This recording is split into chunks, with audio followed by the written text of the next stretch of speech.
want that smoke, bitch, I got it for 'em. They want that smoke, bitch, I got it for 'em. They want that smoke, you know I blow it. They call me Sunny Monster for a reason. I'm really dripping, leave a nigga bleeding. I get to squeeze and leave a nigga.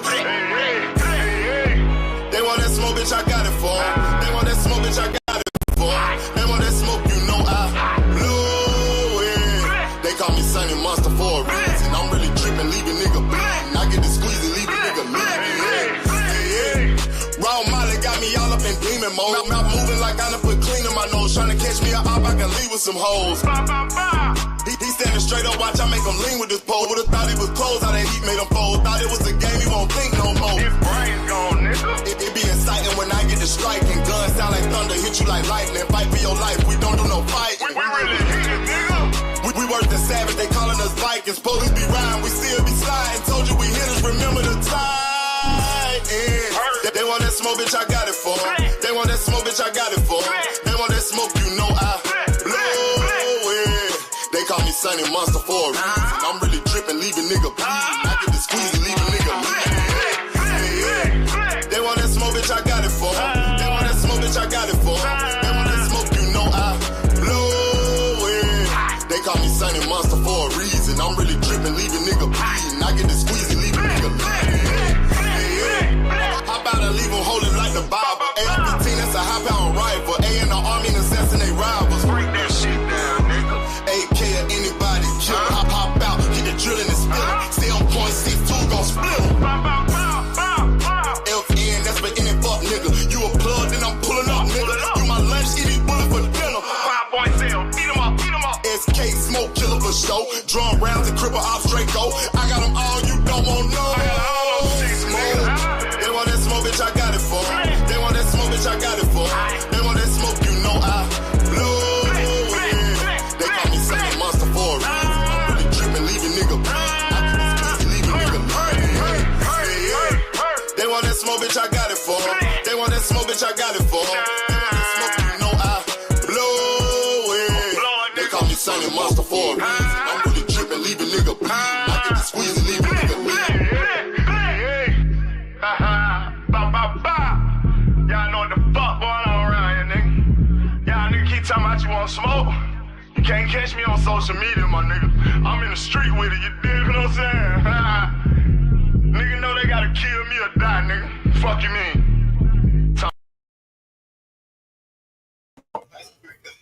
What up, what up, what up? Peace and blessings. Let me do shout outs first.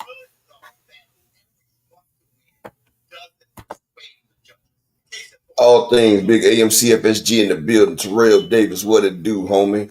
LaMarcus Robinson, what's popping? Oakland LDTV in the building. Salute. Big block in that 454, what it do? My brother, who's Israel. Peace and blessings, brother. Brian, the King Falcon, big AMCFSG in the building. What up, homie? Peace and blessings to you. That's it. Besides my man LaMarcus Robinson in the building. Yeah, we here. We in this bitch. We in this motherfucker like we never left. But shit. A lot of people sitting there saying that Alexander Usyk is about to get robbed, right? It's funny. But this shit is crazy.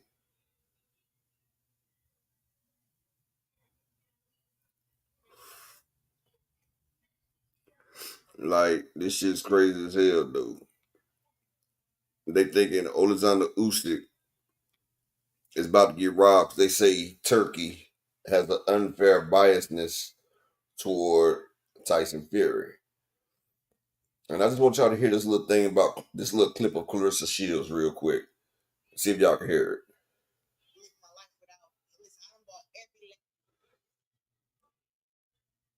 This is Clarissa Shields, y'all. People say it's lonely at the top, but damn, this lonely? Clarissa, you got more fame and more money than you ever have in your life. How's your family dealing with that?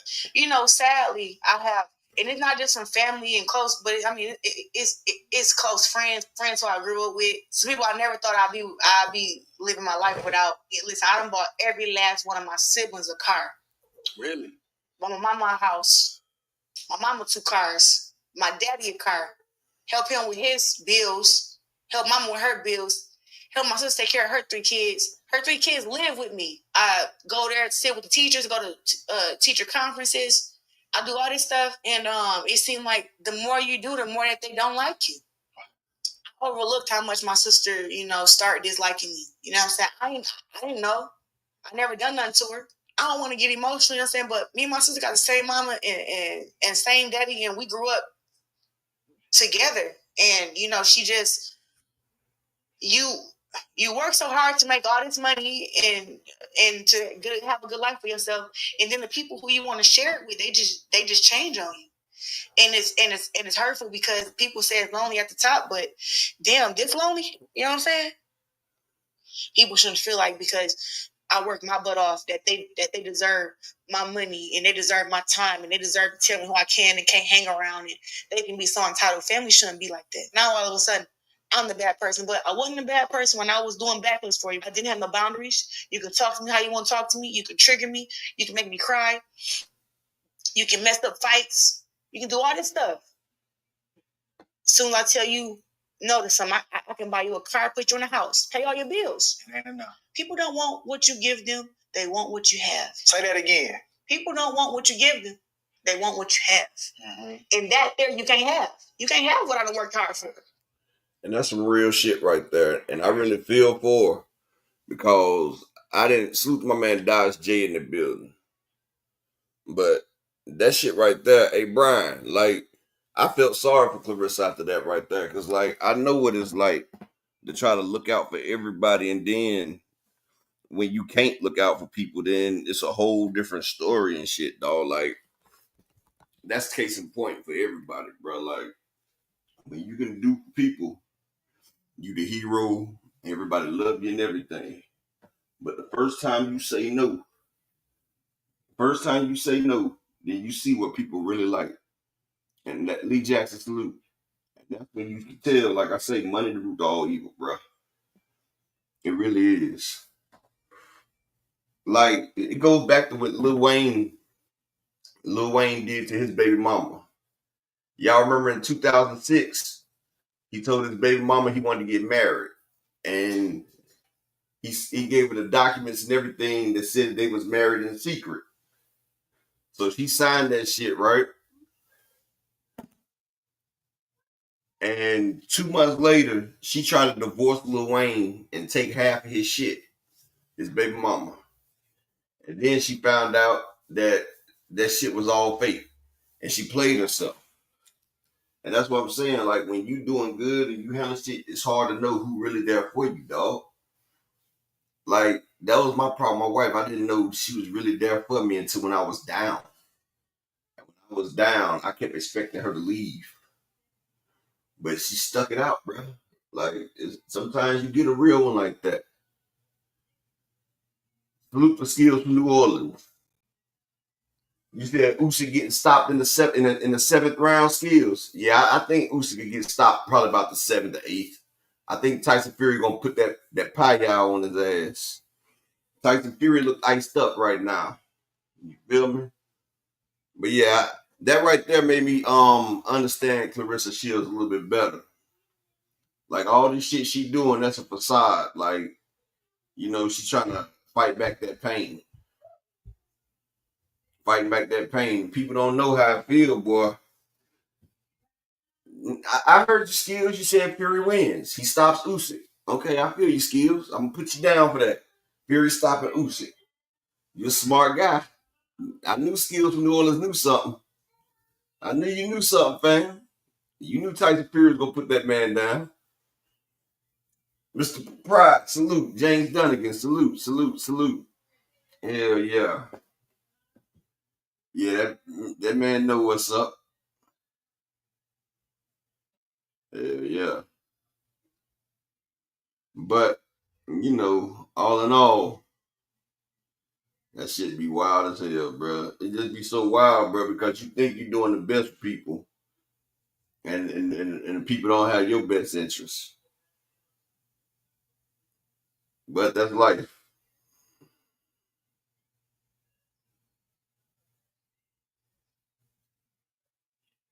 That is life, boy. I'm telling you. Life teaches hard lessons. Very hard lessons. Same Fraser, salute. Hey, you dope too, my bro. You dope too, my guy. Shit.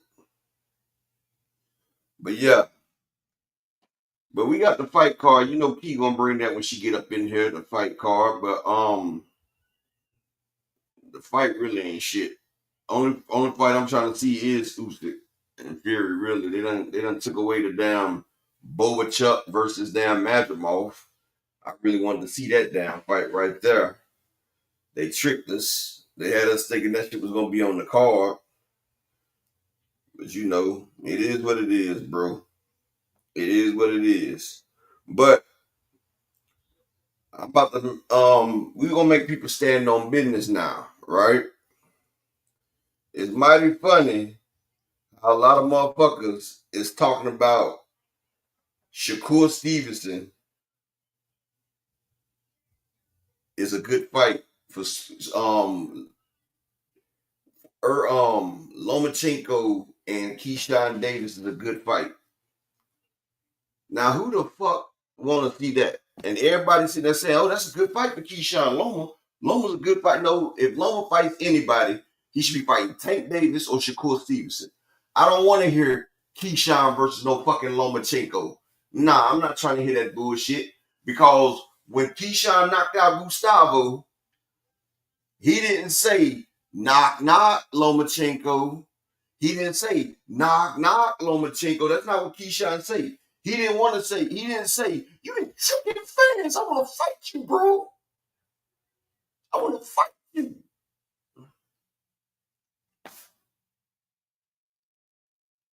Hey, who's Israel?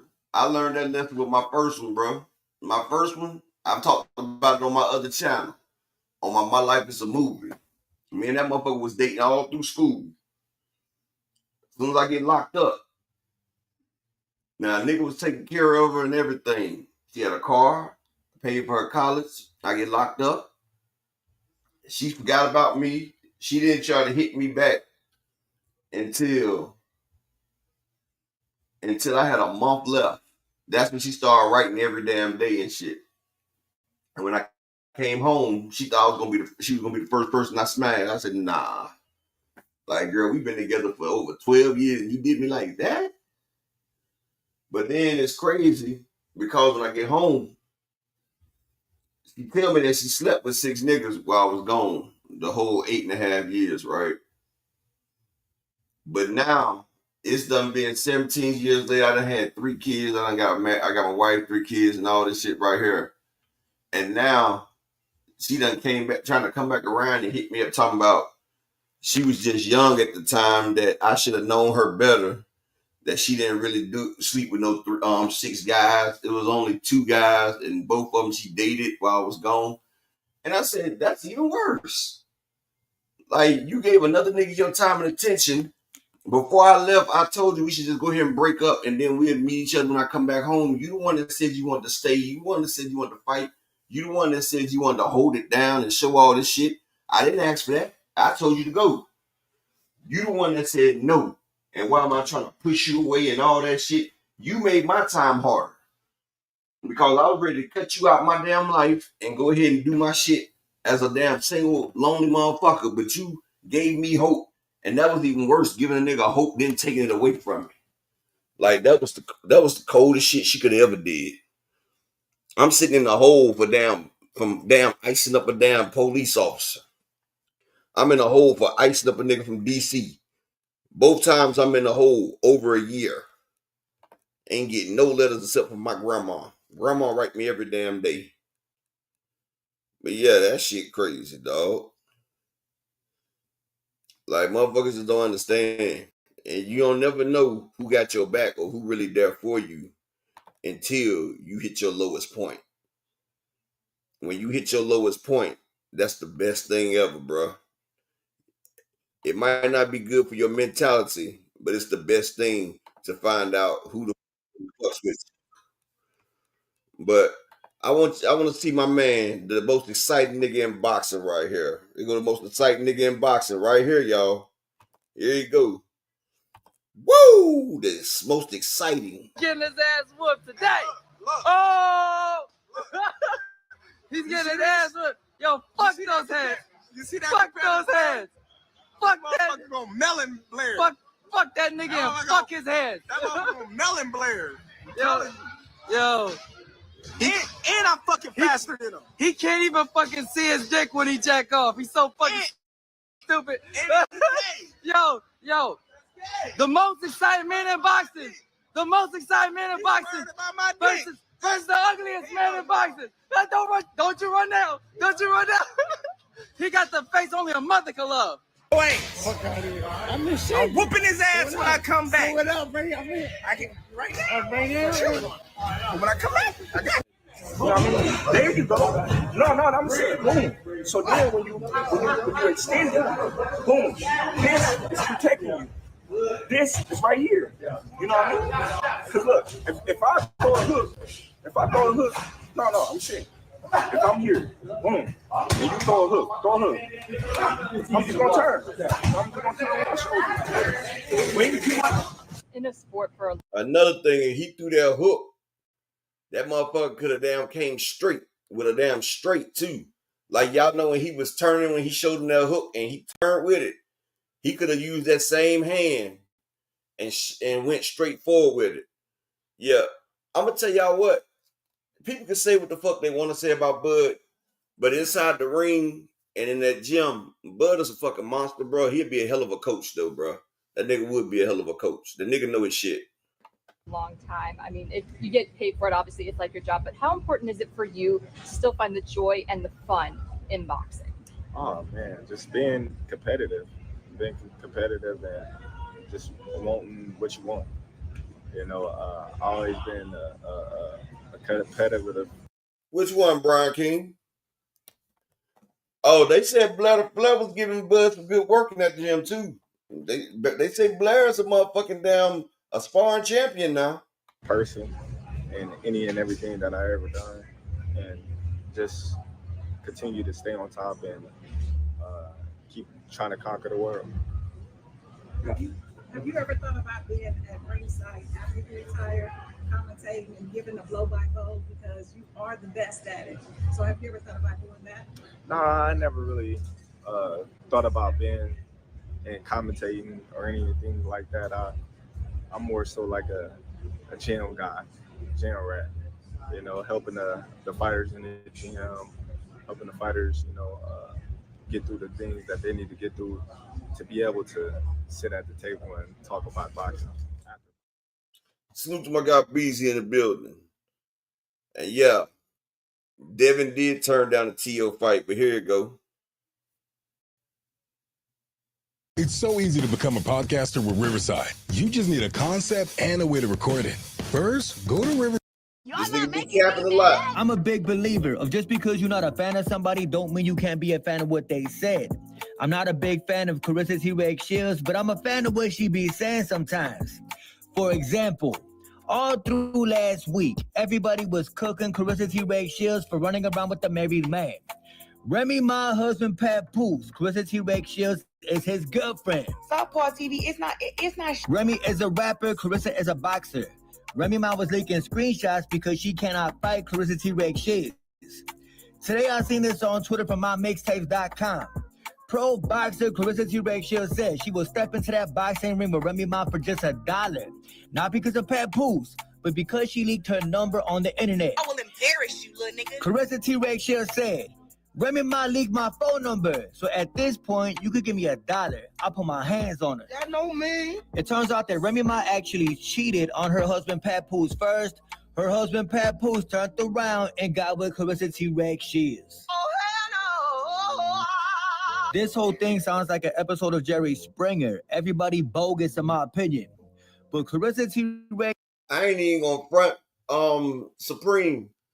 I seen motherfucking Clarissa Shields, right? Man, somebody get rid of him. I seen Clarissa Shields, right? And Clarissa Shields actually, bro, she actually could get it. Damn, they got, I told y'all Showbiz the adult be on my motherfucking show. He be coming through with these fake ass pages. Shield said something very interesting on the internet today. Today on Twitter, she posted, "It is not hard to see which women are girls. Go down their social media, it will tell you. If a female only has pics of herself, she a mean girl. A girl's girl has pics with plenty other women. A woman who celebrates another woman is a blessed woman." I told you he's a liar. Not a fan of Carissa, but I'm a fan of what she said. Carissa's right. You could tell what type of females are straight narcissists by looking at their social media. Nah, come on, nah. Sunday. And I think that David Benavidez used that little confrontation to motivate himself inside the gym. Sometimes a great fighter needs a little bit of motivation just to get going in the gym. I'm not saying that David Benavidez was not motivated, but that little confrontation with David Morrell threw the belt at his head, maybe that motivated him a little bit more. The man been training like crazy. I got a feeling that David Morrell is in trouble. I got a feeling that David Morrell will not see the 5th round. David Benavidez is as motivated as ever. Plus, after this fight, he got a chance to become undisputed at 175. I'm a draw. I got David Benavidez, 5th round stopping. And Southpaw, I told Southpaw we can bet on this shit right here. Anybody, because Morrell's in that motherfucking gym right now. Benavidez pissed Morrell off. Y'all gonna see the difference between a come forward fighter and a motherfucking goddamn boxer. T. Orlando says it best. David Benavidez, he don't know how to sit down on his punches. And y'all, like I said, David Benavidez is always bigger than his opponents. So, he can batter them down, heavier hands. Morrell is just as big as he ain't as big as Benavidez, but they comfortable. They comfortable in size. This is going to be a hell of a fight. This is the best. I'm waiting for this fucking fight right here, bro. David Morrell Jr. ain't nothing but a one-trick pony. The man is all power, no skill at all. And Devin pussy. And that's how I know Southpaw don't really know the shit that he be talking about, but he still, he's sitting there saying David Morrell is all power and no skill. If you had to put David Morrell versus David Benavidez skill for skill, Morrell has more skills than Benavidez. He has better footwork. He has better feints. He has better punch placement. He has power in both hands. Like, the man has better defense. Like, Benavidez is a walking forward motherfucking... Never mind. I'm not even going to get into this. Like, nigga crazy. And I think that 2024 was the year that Devin Haney showed his true colors. As the old saying goes in boxing, you could tell who somebody is when the fight gets tough. You could tell who somebody is when their back is against the wall, not just in boxing, but life in general. Devin and Bill showed their true colors as soon as they took a loss. Devin has shown zero interest in fighting Ryan Garcia again. The only thing Devin Haney is interested in is sharing videos of him training on the internet. Devin Haney ain't gonna fight nobody in 2025. All the man's gonna do is post videos on the internet of him training. Devin will become a professional trainer on social media. He not gonna fight nobody. And on top of that, the man is turning down fights. We all seen Jaleel Hackett's father, Bernard Hackett, basically disrespect Devin Haney and his pops. I gave the man an interview, and the man said this. I call Bill, fake-ass pimp Haney, and Devin, pussy Haney. I'm going to leave a link for that interview in the comment section. Go check that out. Bernard Hackett is funny as hell. He's showing y'all everything that Devin Haney is and everything he will never be. On top of that, Devin Haney is not just ducking Jaleel Hackett. Devin Haney is not just ducking Ryan Garcia. The man officially ducked Teofimo Lopez. Fight Hub TV posted this on Twitter. It is Bob Arum. Bob Arum said, Teofimo Lopez is so good, they don't want to fight him. I mean, we offered Devin Haney the fight, and Devin Haney did not want it. Devin, pussy Haney. Why am I not surprised that Devin Haney ducked Teofimo Lopez? Why am I not surprised that Devin Haney never wanted to fight Teofimo Lopez? I'm not even a Teofimo Lopez fan, but I got to be real about this situation. Just because... Shalom to my brother Rod Walker. I was so hoping that Frequent or Rollo brought their ass in here today, because it has been confirmed by Bob Arum that they've offered Devin Haney to fight for Teo 3 times, and Devin Haney's turned it down all 3 times. I can't wait to see Frequent Liar. Because I'm not a fan of somebody, don't mean I'm not gonna keep it real. Teofimo Yeah, you Lopez ain't is keep the it far real. better boxer than Devin Haney. Teofimo Lopez got more in his toolbox than Devin Haney will ever have. Devin got a jab. Devin got a jab, and a jab, and that's pretty much it. Teofimo Lopez is the whole package if it comes to boxing alone. Boxing skills alone, Teofimo Lopez is levels above Devin Haney. Stop talking about I that. wouldn't say You wanna know all what's that. crazy? Devin Haney just ducked Teofimo Lopez. Bill Haney is always talking about black fighter this, black fighter that, victimization this, victimization that, the black family this, the black family And that. somebody, But when Teofimo somebody hit Lopez calls black so fighters busy monkeys, Bill at Haney ain't gonna do nothing fan about it. Let boxing me my tell damn y'all shit, why. please. Because Bill Haney That's the calls one black woman so fighters busy monkeys at too. people. Abdul Wahid, and she's scared of him. But one of the back, she ain't fooling with this. And Shakur Stevenson posted up this video on the internet today. As y'all can see, he said the top spot is mine. What top spot you talking about, bro? As y'all can see, the man is running on a treadmill.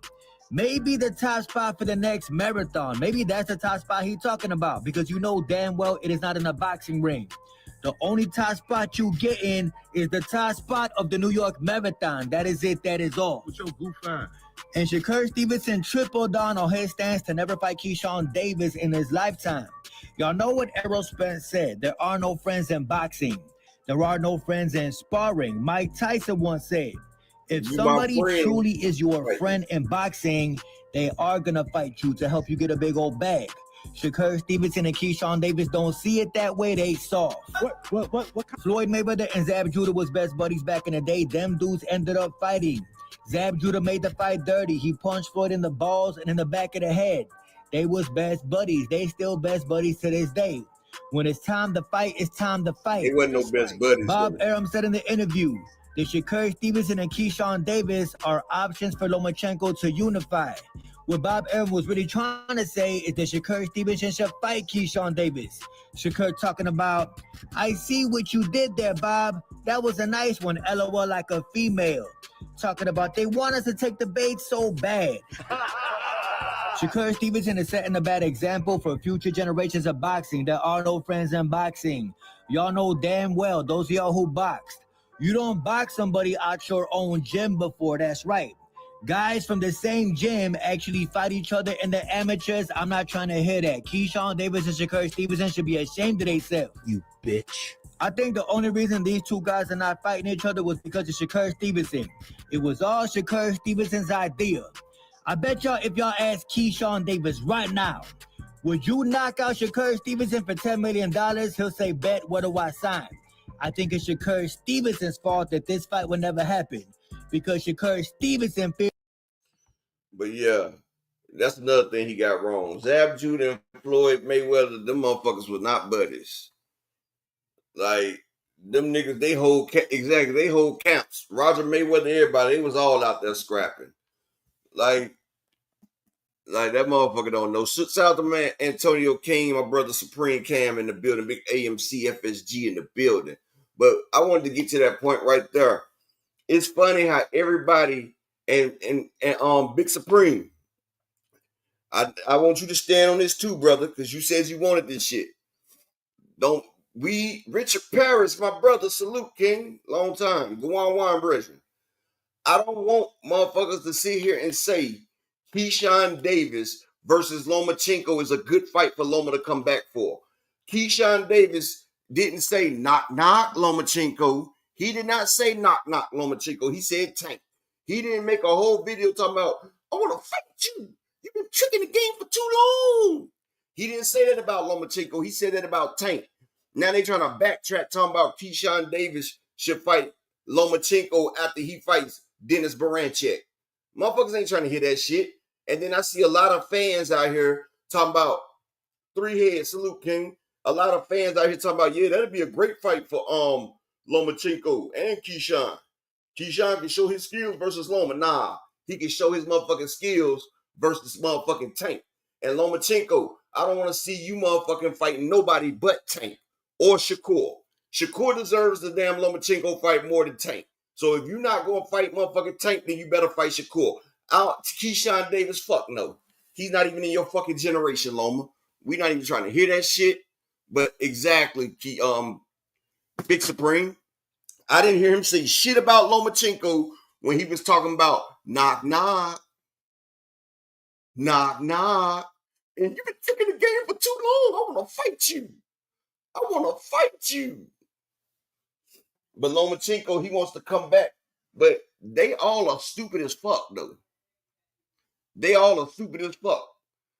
Because, first off, Lomachenko, if you fight Keyshawn, Shakur, or Tank, all three of them fights are losses for you, Lomachenko. You in your mid-30s, you cannot compete with Shakur. You cannot fight with Tank. And the young Keyshawn, I think he'll get you now.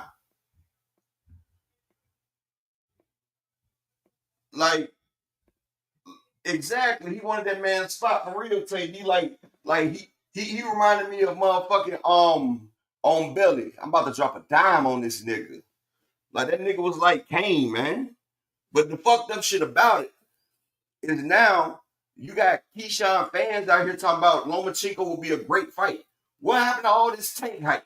It's crazy when Tank started reaching out to motherfuckers, the narrative changed. Because everybody sitting there talking about Tank was ducking Loma. He sent the contract to Loma. Loma got cold feet. Top ranking, everybody lost money when Loma pulled the fuck out. Then Shakur, he started talking that Tank shit. Tank reached out for him. He ran to Eddie Hearns. D1 salute my brother. And now Keyshawn, they talking about him and Loma. Fuck all that bullshit, man. That's three motherfuckers that called Tank out. And when he started reaching out, come on, man. Like, where are we going at in boxing? And where are we going at as boxing fans when we allowing motherfuckers to clearly fucking duck? We allowing motherfuckers to clearly fucking duck. And Keyshawn, it's fucked up because I respected you, my nigga. Like, you had me like, okay, nigga, me and my homeboy Big Supreme going to war over your punk ass. Me and my damn AMC FSG brother Big Supreme is sitting in this motherfucker going to war over your punk ass, Keyshawn. And now you sitting here damn backtracking. Nah, nigga, you can't fucking backtrack. Not all that bullshit you been fucking doing, nigga. Nigga, then you finally get me on board and like, damn, you and Tank will be a good fight. You even got Bomac talking about Tank an easy motherfucking fight. And now you trying to talk about you and Loma will be a legacy fight. No, you and Tank will be a legacy-defining fight. You just want Loma because you know you can beat him. And that's crazy. If I'm Lomachenko, I'm trying to get the biggest bag before I fucking go. Because all three of these young black boys will whoop Loma's ass. Shakur will outbox him. Keyshawn out hustle him. And Tank is going to put that nigga to night-night. But the only one that he's going to make 8 figures is Tank. And the same thing with Shakur. You told Lomachenko, if you don't want to fight Tank, I'll fight him. Then Tank and them send you talking, yeah, he sent us an offer, but what that mean? Like, nigga, I'm tired of that goddamn shit, bro. I'm tired of that shit. Like, I'm so fucking tired of that shit. Now, the only reason I can see them trying to get Keyshawn to fight Lomachenko first is so they can give Keyshawn 2 of Lomachenko's belts. So he can have 2 belts. So if Keyshawn gets 2 belts and he fights Tank, then Top Rank can get a bigger percentage, right? That's the only way I'm looking at this for Bob Arum and them, because they know Tank has the bigger, Tank is the clear A side. Tank is the clear A side. But I'm thinking Bob Arum and them thinking, a Tank Davis fight is big money. And if they were going to do Loma and Tank, that shit was going to be 60-40. And Bob would have got a huge cut off of 60-40 because Loma and Tank would have did over $1 million. Loma and Tank, that's over $1 million pay-per-views with a $20 million gate. So you're looking at a $100 million fight. And if that's split 60-40, that's $40 million coming to Bob and Top Rank. That's $40 million coming to Bob and Top Rank. So I think the only thing they're trying to do is try to get Keyshawn with 2 belts. So when him and Tank fight, Keyshawn will have 2 belts and Tank will have 1, which they can probably negotiate better. Like, look, nigga, we coming with 2 belts. You got to motherfucking goddamn give us at least 40%. That's the only thing I think Bob is doing. No, but if y'all pay attention, that's what I think Bob is trying to do. I think he's trying to increase Keyshawn's net worth to fight Tank because he know you only get one shot versus Tank, so you got to cash out. And I think that's what they're trying to do, but that's not what they said. That's not what they said. The only way I will accept motherfucking Keyshawn fighting Loma is if Tank's fighting Shakur. Now, if you got me Tank versus Shakur, yeah, Keyshawn go on fight Loma. Go on fight Loma. Then I ain't got shit to say. But if you don't want that motherfucking shit right there, if that's the case, why not let Keyshawn fight motherfucking Tank? And if he lose, then have him fight Loma so you can get Loma's belt. But don't sit there and start hyping up Tank and Keyshawn. And then I talked to my dude at ESPN. I mean, he had Top Rank. And I called him on this shit because I'm like, bro, I thought you said that they was negotiating with Tank and Keyshawn. He said they are. So I said, why is Bob trying to put that in there? And then he was telling me that, you know, their foot is not as big with the Tank negotiation. But this is what he said. He said that they trying to get a bigger percentage in the Tank fight. And then he also said that they want to maximize the views and maximize the visibility of this fight.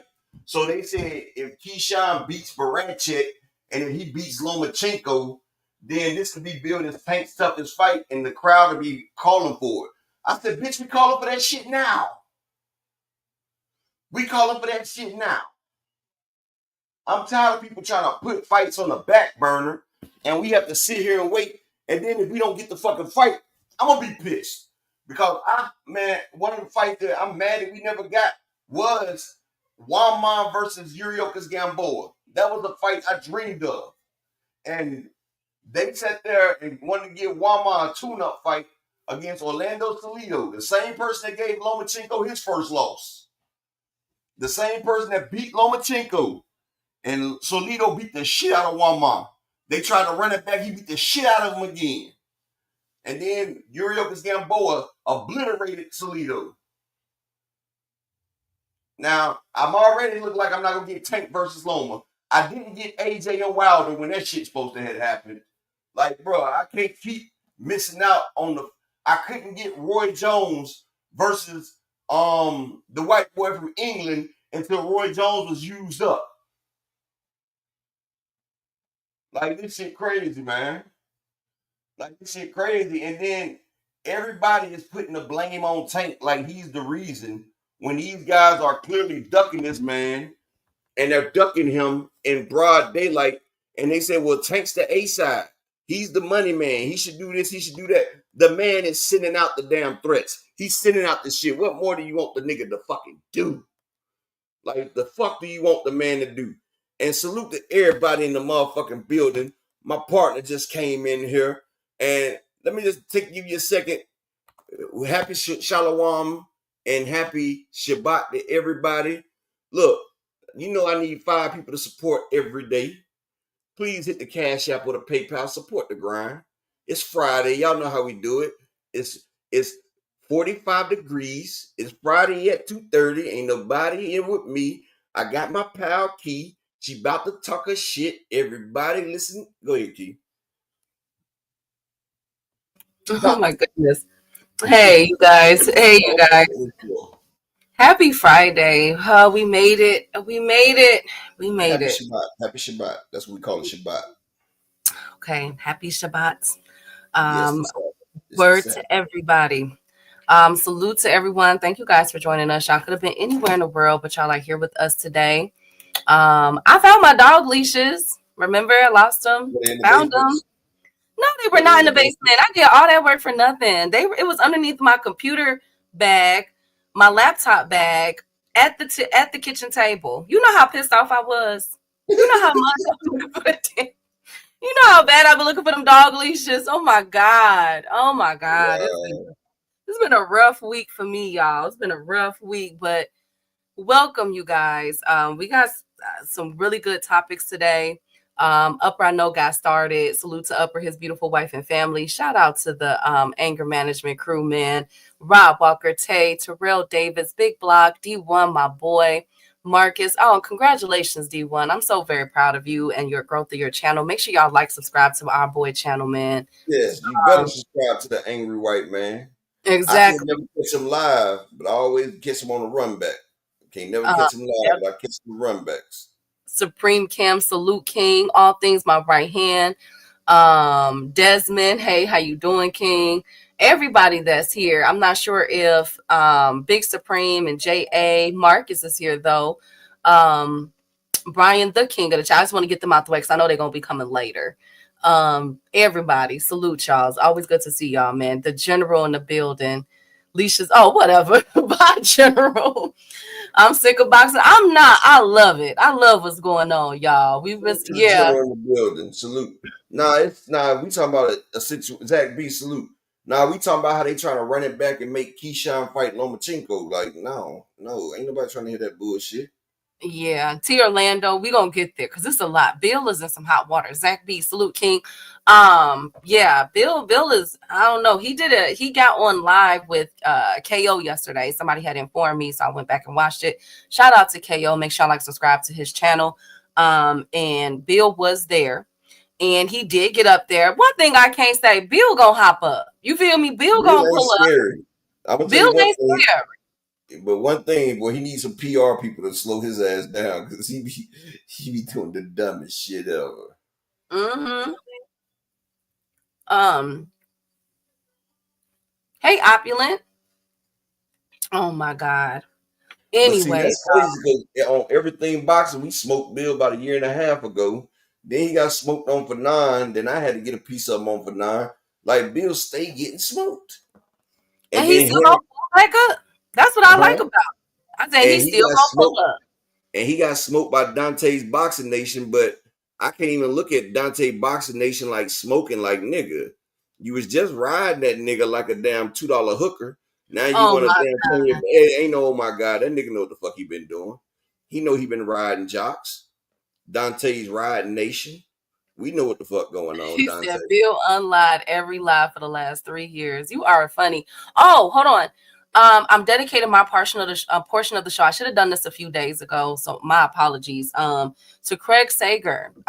He was the NBA analyst. He always gave interviews, but he was really known for his suits. I don't know if y'all remember Craig Sager. He would always wear like these brightly colored suits and everything, be fly, okay, dressed to the nines. And back in 2016, he lost his battle. Well, excuse me, he won his battle with cancer, because I'm not gonna say it was a loss.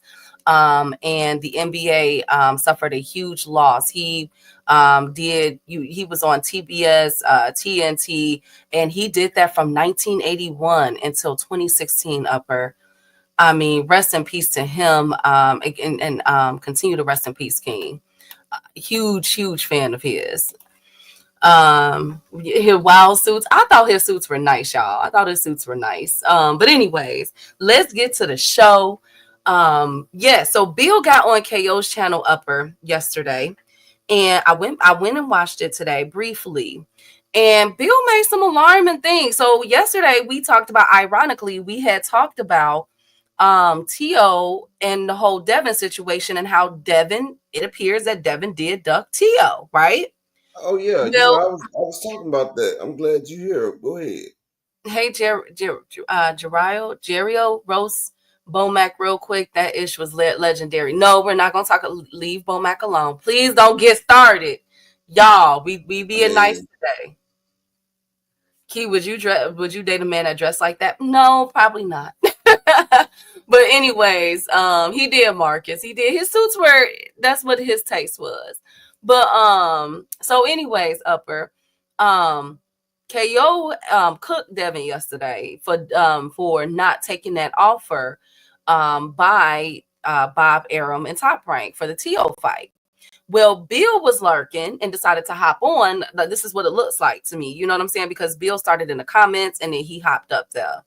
And Bill said to KO in the chat, who was there last night, and definitely correct me if I'm wrong, that Saudi, Turkey Al-Sheikh, no, not Turkey, excuse me. I'm gonna leave that for later, but that they didn't want the $5 million offer because who was Tio? Tio is not, I guess the argument is Tio is the B-side to Devin, and 5 million, and there's a threshold over the pay-per-views until you get back in, and Top Rank be lying about their number, so we'll never see it. So basically financially it doesn't make sense for Devin to fight Tio, although Tio said that it was a 55-45 split with everything. So people are still saying, Upper, that Bill, that's silly, you ducked. You know what I'm saying? Like it's still, you know what I'm saying? It appears that, you know, like you can't save yourself. Like what else fights do you have on the table? And Bill said that he got a lot of fights. He said every promoter is clamoring to get Devin back in the ring, Upper and chat. That's what he said now. Hey Brian, that's what he now. Correct me if I'm wrong. Brian, y'all be in KO chat. I wasn't there last night. But y'all correct me if I'm wrong. That's what he said, Upper. He said that all the promoters want Devin in the ring. Okay. You feel me? And that Tio, who the heck is Tio to want that type of money and that type of split? And number one, you the B-side to us. And number two, that ain't no money because apparently Bob Arum be lying about their pay-per-view numbers to not give the fighters back in. What we got to say with that, y'all? What we got to say is, first off, William Bill, T-side, Mr. B-side, Tio, as you call it, has a belt. Do y'all? Y'all don't have a belt. Tio has a belt. That's for one. For two, Teofimo Lopez, he's beat more people than Devin has. Yes, y'all both got a loss. Ryan Garcia versus George Kambosos, but Tio is a 2-division champ. Tio did have the same amount of belts that Devin had at 135. So honestly, like Bill, you grasping at straws. You making yourself look real bad right there, Bill. Like they're making themselves look real fucking bad. It's like you trying to price yourself out the fight, Bill. It's like you price yourself out the fight, Bill. Like it's like you don't really want to fight. Now, if you don't want to fight, just say that. Just say that, Bill. Just say y'all scared and y'all don't want to fight. Like all this other shit. Let's like it's crazy because y'all was putting all that bullshit on Tio. Talking about he ducking y'all, he don't want Dev, and like all this bullshit. But when it comes out, what does it say? It shows that y'all are the ones that are not trying to fight. And I've been saying that. Like I've said, why would Tio not fight Devin? Like Tio gotta know that he's not gonna get hurt in that damn fight. Like I say, shit. He might feel like shit. I can motherfucking fight that nigga. Like Bill and them, bro, they just get caught in too many lies, Key. Like they get caught in too many fucking lies. And like that's why I call Bill the liar of the century. Like Bill, you's a fucking liar, dude. Like use a lie, use a lie. I said that Bill's a lie. Yeah, you feel what I'm saying? Right. Like, damn, Bill, and you be lying for no fucking reason, dog. Like, damn. Like, well, Bill, like frequent liar. Offer you. Hey, shout out to the homie Frequent Flyer. Don't do Frequent. Frequent liar? You talking about Frequent liar? Frequent is not a liar. He was up there. Shout out to it was Frequent. Dub was up there. Shout out to Dub Brightside. Make sure y'all subscribe to his channel. D1 was up there on the panel, if I'm not mistaken, right? D1. A lot of them, 2 Cents, I think, was up there. Shout out to 2 Cents. Make sure y'all subscribe to her channel. I'm scrolling up. Okay, yeah, D1 was up there. He said trying to say he's worth more because that's what it was, a pay-per-view. Tio doesn't have pay-per-view where Devin has pay-per-views. That's number one. And also they were, okay, here's the difference, right, Upper? Another thing that was brought up was Turkey versus Bob Arum. I knew this was going to happen. Turkey wanted Teo and Devin to fight over in Saudi Arabia for $5 million, where Bob Arum is offering a 55-45 split for the fight, plus back end for the pay-per-view, and ticket sales. You know what I'm saying? That's a better deal. Well, Bill just got fucked by Oscar Key. Well, Oscar just put the wood in Bill. He just put the wood in Bill. So Bill's kind of skeptic right now. Bill ain't trying to take too many of them deals no more because Bill just found out the hard way. You know what I'm saying? Like he gave it to Bill the hard way. You feel me? So Bill kind of scared of them deals now. He realized he ain't the smartest nigga in the room. And he had to find out the hard way, like I said. So Bill kind of scared about them deals now. And it's fucked up because you can set, like, one thing about a contract. A contract, you set the terms. You can set the stipend. You can set where you setting the money at. Like, there's a thing where you can set it. You feel what I'm saying? Like, that's the fucked up shit about it. Like, they're not getting. And that's what's crazy about it. And shout out to my brother. Hold on 1 second. Shout out to my brother D1 in the Cash App. My boy Who's Israel in the Cash App. And my boy Who's Israel with the $5 holler. EB Sweat a Lot with the $2 rocker. And my nigga D1 with the $2 rocker. Appreciate y'all, family. Appreciate the contributions. Need a couple more people to hit the Cash App if that's cool. Support for the grind. And thank you for the ones that did it on the Shabbat. I appreciate y'all, man. Appreciate y'all every time, bro. Appreciate it. But I gotta always remember to say Who is real and EB Sweat a Lot. Salute Kings. I forgot. And Cash Crypto. Y'all be in the cut. Yeah, EB Sweat a Lot be sitting back relaxing. Yeah, salute to that. I think he be at work. I think he be at work and everything. But yeah. So I've been trying to say why Tio would be afraid of a jabber. There's nothing to be worried about, but I do think that they want to fight. I don't know why they didn't take it. It's a duck. I told Bill that. Yes. And why do y'all be cussing out Box Upper? Boxing Hacker got cussed out so bad yesterday. Because you know why? Because Boxing Hacker eats more dick than a little bit. Oh my God. I wanted to call him Boxing Karen Stevens. And shout out to the beautiful queen 2 Cent in the Cash App with the $5 holler. Y'all make sure y'all subscribe to that queen. Because if you're not subscribed to 2 Cent, this the same lady that be over here spitting that gospel. So y'all make sure y'all subscribe to 2 Cent. That's a woman that really knows her sports. Like her and Key can do a damn show, and that shit'll be lit. It'll be litty. I'm telling you. So yeah. Hey Malik, hey Dragon. And peace and blessings to 2 Cent. And drop your link. And D1, you drop y'all link. Anybody got the daggone channels, drop your links in here, bro. We should all support each other on that. But yeah, like I've been telling people that Bill's a fucking liar. Dragon's assassin, salute. Bill's just a fool-ass earth man, and he think we all fool-ass earth men, bro. Like, we not about to sit there and go through this shit. Like, first off, your son did a motherfucking pay-per-view with Lomachenko. It did 150,000. Then he did a pay-per-view with Regis Prograis. It did under 50,000. Y'all only got y'all 1.5 million signing bonuses.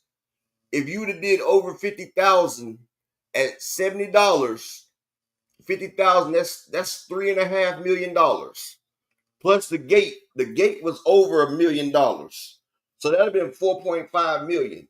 That means if y'all would have did over 50,000, y'all would have had something coming back.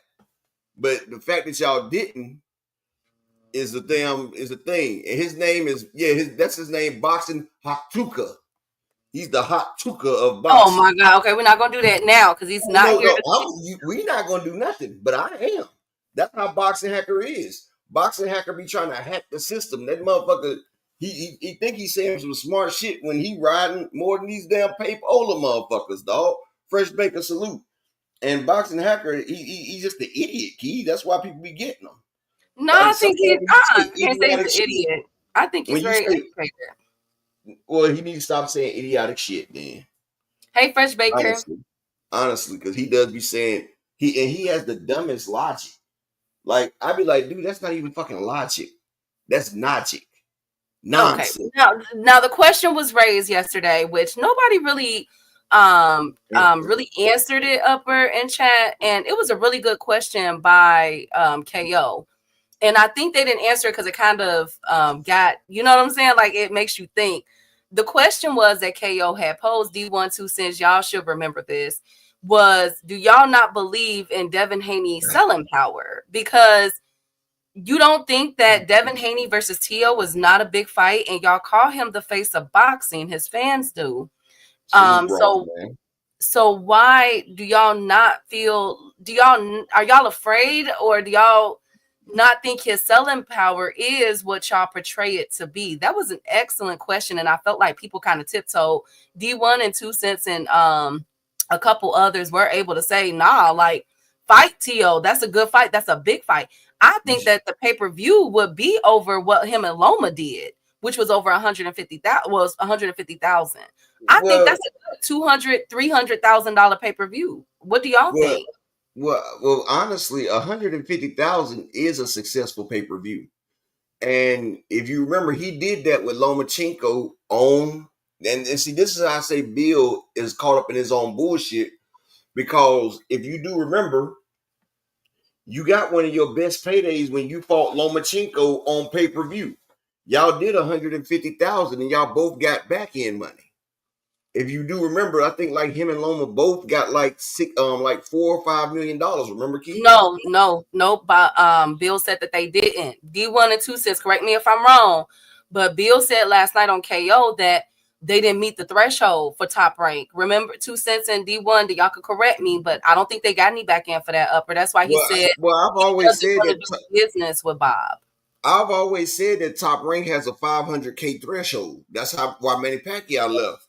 But the way Bill and them argued, they said that they had him change the thing because Devin was a star. Because remember, they were saying they got paid on the Lomachenko fight. So, look, one thing about fighting, if you take a little bit up front, instead of trying to get all that guaranteed up front, then you can lower the threshold.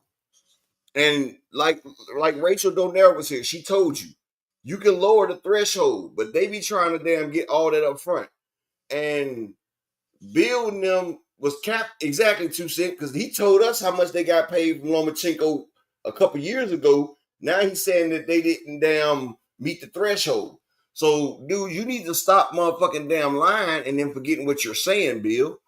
And another thing, like I said, contracts are made in stone, but they're adjustable. If you say you don't want that threshold, if you believe in your son's selling power, then tell him, look, we don't want the guarantee up front. You feel me? We want ours all on the back end. All we don't do is give us 100,000 threshold. Give us 100,000 threshold. We not taking shit up front, so you can't say that you're doing shit. Now, Devin and Tio can most definitely do 100,000. Him and Loma did 150. Him and Ryan Garcia did 330. He did 330,000 with Ryan Garcia. Now, Teofimo is not a Ryan Garcia, but it's a black versus brown fight, and people are tired of Tio. Tio and Devin got a history. I think this fight will do at least 250, maybe even 300K. Now, his biggest bag would be rematching Ryan. But Devin fans don't believe he can sell because, like you said, he only did 150 with Loma, and he did under 50K with Regis Prograis. And they feel like he just lost. They sit there and say he just lost. So they think he might have took a hit for that. And he turned down $3 million for the Pyro fight. Like, this is what I don't get. You have your own production company. You have your own company. Why not bet on yourself? Why not have DHP make the fight? Make the fight with DHP, pay Tio what he's asking for. Like, this is the crazy thing about it, Key. Promoters put the money up front. So Tio wants what he wants up front. Tio what he wants and keep the rest. Give Tio a flat $3-4 million and put the fight on. You know the fight would do over 100,000. So if you do over 100,000, you make your money back right there. That's what I'm saying. They don't believe that Devin can sell because his past track records have shown he has not been a big commodity. Even though 330,000 is, I think that's a good fight. That's more than Tank used to average before the Ryan fight. Tank wasn't hitting no 330,000. He was hitting like 275, 300K. Salute the PGB Big Dog. Like Tank was averaging around 250, 275. Like Earl and Canelo was the only motherfuckers hitting over 300K each time. Tank wasn't going over 300K till after he put Ryan down, really. And now Tank is that nigga, but he was still getting a respectable over 200. And like we say, over 150 is a damn win. So Tank was really getting it out the mud when he was getting them 250s and 275s and shit. Those was good fights. It wasn't great, but those was good and respectable paydays. They was 8-figure paydays for him. But right, because where the money would come in too was for the live gates. He always was crashing the live gates. So that's where. Hey, Planet. Hey, Big Dog. Good to see y'all. Exactly, best friend. He was crashing the live gates. But that's what I'm saying. So people can't really say Tank just had it like that. No. Tank was doing 2 and 3 under 300,000 a lot. But his gate was brought everybody out. And then, he got set up with Ryan Garcia and it just came together. But see, that's the difference, though, Upper, that you just described. A fighter that got it out the mud. You know what I'm saying? That had to do the work. Every fighter that Floyd made him fight, put him in a ring with, he had to really go out there and put on those type of performances to begin to separate himself and, you know what I'm saying, and do his own thing. And whereas Devin, it appears that he's having that difficulty right now. I wonder if Devin should have started out with that type of formula that Tank was doing. No, because Devin Devin was in a better position than Tank. I mean, go back and look. He had the 2 fights with Camboso. That was time for him to separate himself right there, Keith. But he didn't. He wouldn't go for the kill. Then he had the fight with Lomachenko.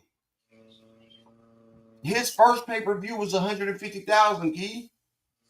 That is a great shit. That is a great pay-per-view for your first one. David Benavidez has had 3 pay-per-views and ain't none of them hit 150,000 yet. Terrence Crawford has had 4 of them, besides Earl. And the only one with Earl is the only one that did that much. So he had the thing. He had it. And I kept telling Bill and Devin, rematch Loma. And even Bill got on there and was like, why should we rematch Loma? I said, Bill, y'all did 150,000 on the first go round. I said, everybody know a white versus a black person fighter is going to do numbers. I said, especially if it's controversy. It was controversy in the first one. I said, look at the Wilder versus Fury. Their first fight only did like 260,000. Their second fight did over 700,000 because it was controversy about a draw. You got all these rappers, these actors, all these people saying they thought Lomachenko won. All these people, like the world was talking about the Lomachenko-Devin fight. Like, Devin, that was the first time in your career that you was trending more than Gervonta Davis. You was trending. You had the limelight. Everybody was calling for the rematch. And you was on ESPN, the worldwide leader of sports. They would have pushed that fight. Devin versus Loma rematch would have did over 300,000, Keith. Mark my words. I bet everything on it. It would have did over 300 fucking thousand, especially if you put some people on the undercard too. It was a win. Bob was pushing for it, but Devin didn't want to re-sign. He wanted to go fight a fucking Regis Prograis. And that's the move where he fucked up. He had 2 moves that could have boosted his career after the Lomachenko fight. 1, he could have rematched Lomachenko and boosted his own stock and had 2 winning pay-per-views, or he could have fought Tank Davis because Steven Espinosa had came to him and was talking about making a Tank Davis fight for the end of the year. They turned down both of them and went for Regis Prograis. Regis fucking Prograis. A man that has never been on pay-per-view, a man that just got his belt back, who looked at nasty in his last 2 fights. Dude, nobody want to see that fucking shit. He's not the name that they was talking about. It was either Tank or Loma. Tank or Loma. So Devin had everything, Keith. He had it set up. And like the fucked up shit about it, he didn't even have to fight Tank at the time, Keith. If he would have rematched Lomachenko, he would have been a pay-per-view star right now, Keith. If he would have came back out there and gave Loma another war. But in my mind, I don't think they could have beat Loma again. I honestly don't think they thought they could beat Loma again. That's why they shied away from it. But because the crowd was there, Bob was trying to re-sign Devin Keith. He even told him he'd give him more money on the re-sign. They went to Eddie because Eddie offered them Regis and it offered them a chance to not have to fight Lomachenko again. And I feel like when he did that, Malik Taylor, salute. Op Busy, what it do, homie? PGB Big Dog, salute. Cash Crypto, wop, in the building. And I feel like that's when his career took the dive. Because you've been calling for Tank all this time, and you was talking all this shit riding on Tank, and y'all both didn't have a fight, and they gave it to you.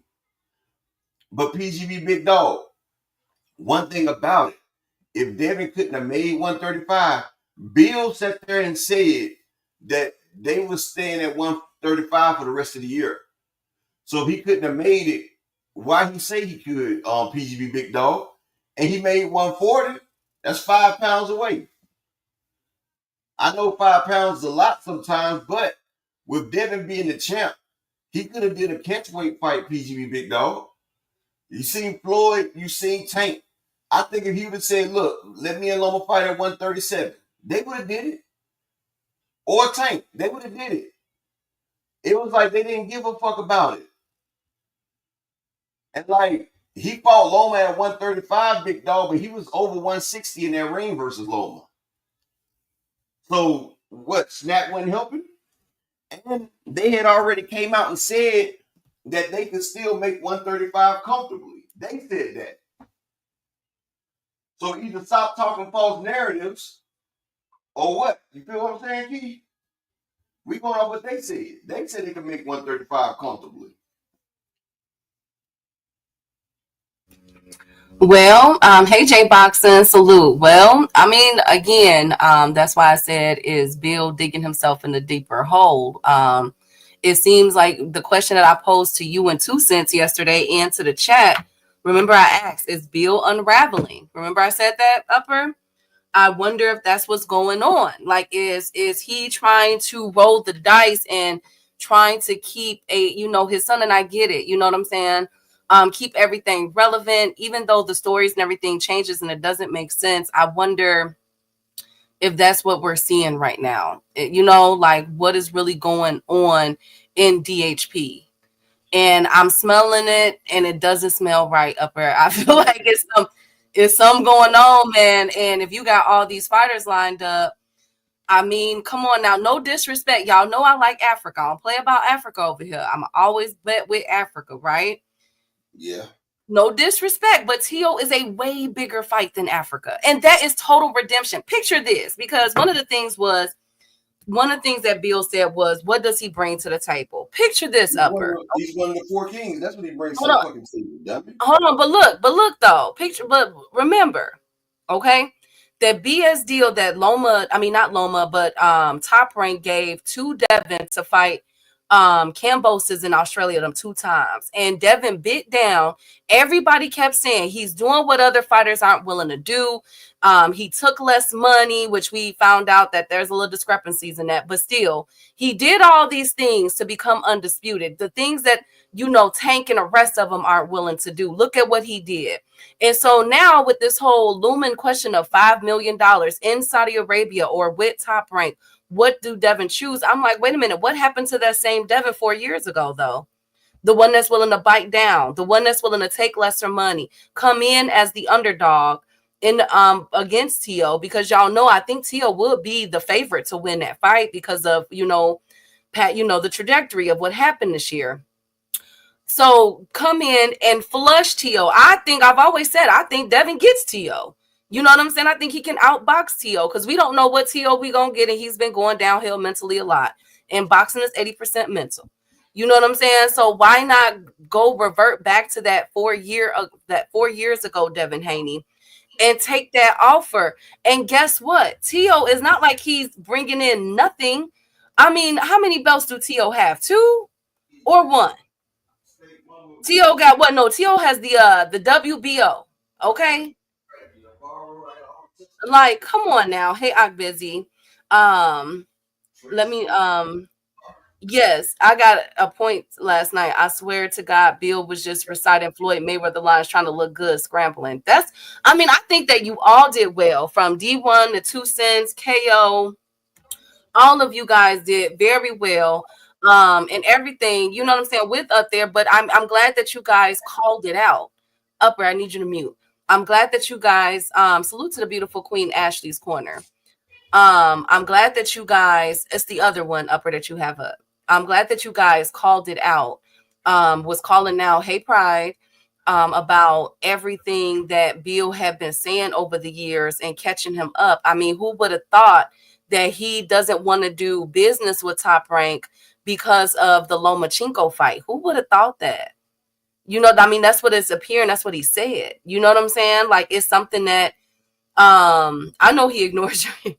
But 2 Cents, like, come on now, you know them questions. You feel me? Like, that's some heavy questions that y'all be throwing at that man. Okay, so yeah. Yes, you can see through him. I don't think Bill is a narcissist. I wouldn't say that Bill is a narcissist. Bill is doing what he's supposed to do, which is promoting his son. I would never give him slack for that. Like, you do what you got to do for your son, Bill. But you got to remember what you say. And remember, if you tell one lie, you got to remember that lie so that you can continue to tell it and tell it again. That's why it's so important to tell the truth, because the truth stands alone. You ain't got to remember it. It's the truth. You know, and he got caught up again last night, unfortunately. So shout out to KO for allowing Bill to come up.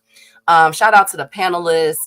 Shout out to Bill Haney. You know what I'm saying? One thing, we can make fun of him and say what we want, you know, say all those things. But let's not forget, Bill do be pulling up, though. I got to give it to Bill on that. Devin has already been. Okay. Thank you. Thank you, Pride. Thank you guys so much. So yes, Bill, I think the verdict is, or the decision is, Bill did dig himself in a deeper hole. And like I told y'all yesterday, in order for Bill and Devin to get out of this situation, what they're doing, he's gonna have to fight. You know what I'm saying? He's gonna have to fight and win and put on shows. It appears that Bill Nim wants to continue to do work with Saudi Arabia, with Turkey. And there's nothing wrong with that. They have that choice. He is no longer with Matchroom, I guess. So I'm curious to see how this Africa fight with Eddie Hearn is going to play out, if that's the case. But I do think he did himself a disservice by not fighting Teofimo Lopez. I do. Hi, Daniel Penny. I do think he did that. I do think that. Team Fury tomorrow. Absolutely. Shout out to, we're going to get there too, because it's a lot of crazy. Also, other ghetto-ness that's going on with Usyk and Fury right now that a lot of people ain't talking about. But I found out about it this morning. Bill is most dead. Otherwise, his press runs wouldn't be so self-promotional. He's an effing clown. I think he's doing what he's supposed to. And he's taking the handbook out of Floyd, out of Don King, out of Tyson, all of them. He's trying to make it into his own. He's been doing that for the past couple years. I don't see any narcissistic characteristics as of yet. He's talking stuff. I'm not gonna get on him for talking stuff like the rest of the boxers do. He just lies a lot. That's the difference. He's just a liar. Hey Mike, good to see you, King. Thank you for coming through. How are you, Mr. Bill? Oh, come on, Jay. I mean, y'all, not too much on. I think Boxing Hacker is good for boxing talk. I ain't gonna lie. Like, he's hilarious. Hey, Crush the Legend, good to see you. Thank you. No, it's not, Brian. No, it's not. Hey, Crush, good to see you, King. No time. Tim Stout, my fave. Boy, I could call the dogs back. Where have you been? Don't scare me like that. Man, fave, I've been looking for you. Like, where is Tim Stout at? Like, boy, good to see you, King. I'm so happy that everything is well. That is Shane working, and he promotes himself more than his son. No, but I think that when he gets on the podcast, he's always talking about. Now, yesterday he did say, you know, who won Manager of the Year. Remember that 2 Cents and D1? Who won it? I did not win it last year. Like, we like, okay. I'm listening to the playback like, okay, Bill, we know you won it last year, but that's not something to beat your chest on because, sir, you just got done in them negotiations with Ryan. That contract, let's not do that. Let's not do that. Saying that Turkey and Bob has forced his hands to, oh, we gonna get there, Dragon. Oh, don't worry. When we're done with this Bill conversation, we got a lot to get to from the zone, Bob, and all of that. And Tank, we'll probably start on there now. He was trying to play, I really know what's going on because I did this and that. Yeah. And then it was like, Bill, but Oscar, you let out of all the people Oscar cheat you. You know the stories that's been out there about Oscar. Him and Canelo still fighting every day. Canelo don't even know he fight Oscar. Canelo don't even know. You feel me? He just be finding out like everybody else. All the shots that Oscar be throwing at him. Oscar wake up at breakfast game banging on Canelo. So you know he done did something. You feel me? Canelo was able to get, you know what I'm saying, get his stuff back from Oscar and leave Oscar. You know what I'm saying? And you let him play you? Oh, come on, Bill. Come on, friend. Don't do that. Don't fall for it no more. Yeah, well, the cheapest ticket I saw, I called it out yesterday, Brian. They must have bought those tickets up. It was like 120 something. Who remembers in the chat? I said it was 120 something, like 123. The ones I was bringing up, but those are probably gone now. Hey, Tim Stout, he said, yeah, man, what's up, Fave? It's always good to see Tim Stout, the one that got me talking boxing, man. So, shout out to Tim Stout. But anyway, so let's curve this and bring up, since we're talking about Tim Stout in the building, salute. The beautiful Ashley Corner, salute. My man Crush the Legend, salute. After she done curved this J Boxer, salute. But go ahead, Key. So the next topic is let's talk about it. Tank Davis, DAZN, Top Rank. It appears, I told you guys yesterday that it looks like that Top Rank is not going to renew their contract. They began emptying the clip. They're going to have their classics being shown on Roku. So if you have Roku, the app or the TV, Top Rank will be airing all of their archive fights, most memorable fights on there 24/7. And another move that was just made, it appears, at least right now, I'm not sure, that Top Rank is in talks with DAZN to cross over there after their contract with ESPN moves. Now, this is coming off the helm or the cusp of Turkey buying a very big share into DAZN. Remember, we talked about that a couple months ago, and we were like, dang, all these chess moves that this man is making, buying up stuff. Well, it appears that he's buying some more. Like, he's going to be like the majority owner, or Turkey and Co. is going to be Riyadh season is going to be like a majority owner or have a very big stake into DAZN. So some people feel as though, is this their way, not just Tank Davis, but if Top Rank makes that move with DAZN and all of them, let's think about it. DAZN already got Matchroom. They might have Top Rank, and they already got Queensberry. And we know Oscar gonna go up over there too, because Oscar like money. Okay, so that's 4 promotional companies, and here is PBC and ProBox all alone on a island, separate so far. Okay, will PBC be alienated from these fights, y'all? What's going on? How do y'all feel about this? Will they be? Now, me personally, I don't think so, because the Bud Crawford card would not have went on if it wasn't for PBC, because a lot of those fighters were PBC fighters, and the co-main attraction, Rayo and Pitbull Cruz, are PBC fighters. They were all there for them to, you know what I'm saying? Like the arena was packed for them to, once they fight started. So which is the boxing section of DAZN, and Bob Arum is going over there. Apparently, that's what I'm hearing. Hey, Rick, good to see you. One of the boxing goats. Turkey is buying a boxing portion of DAZN, which is a 13% stake. Yes, I talked about that yesterday. You guys are absolutely right. I'm hearing that it could be more, though. That he could possibly have the majority controlling stake in DAZN. Right. So let's Nah, rewind. nah, Hold on. Go no, ahead. they selling 13%, but that dude that gave them the $1 billion bailout, he owns 53% of the zone key. The No, one but guy to get. I get that, but I heard that he's also going in and trying to get put in $1 billion more. I heard that yesterday. I understand that, but I'm talking about the dude that put in the $1 billion. He owns 53%. He's only giving up. He's giving up like 2%, and then the other people are selling it. So Turkey will have 13%. He still won't have majority I know control that. over I that. confirmed that. Yes, I confirmed that one, but I'm still saying that he's still going to buy some more. That's all I'm saying. We're Oh both yeah, we're saying but that dude already said he's not giving up control of that damn company. But it's crazy though, because people not seeing what's going on. He's buying into the zone. He's trying to get Well, he's trying to get that shit from Vince McMahon. He done bought out the Ring magazine. He done bought Michael fucking Benson. The zone is gonna be playing wrestling on the zone. They're gonna make it wrestling on the zone as well.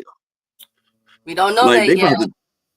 they about to do a lot of laundering over there, boy. It's about to be laundry day in this motherfucker. Allegedly. So let's see how this goes. So but you know what's funny, Key? Yes. Have you noticed that since Turkey been out doing all this shit, hasn't nobody said nothing about Daniel Kinahan since, have they? Yes, they have. He just got issued another warrant out of California a few months ago. Hey, look, these motherfuckers are suing Daniel Kinahan, Key, and they issued him lawsuits to come to court. This nigga know he can't come to court. He gonna get locked up. So you know what's crazy? Like he owes like over $80 million in these lawsuits. That nigga said, I ain't paying a bitch ass thing.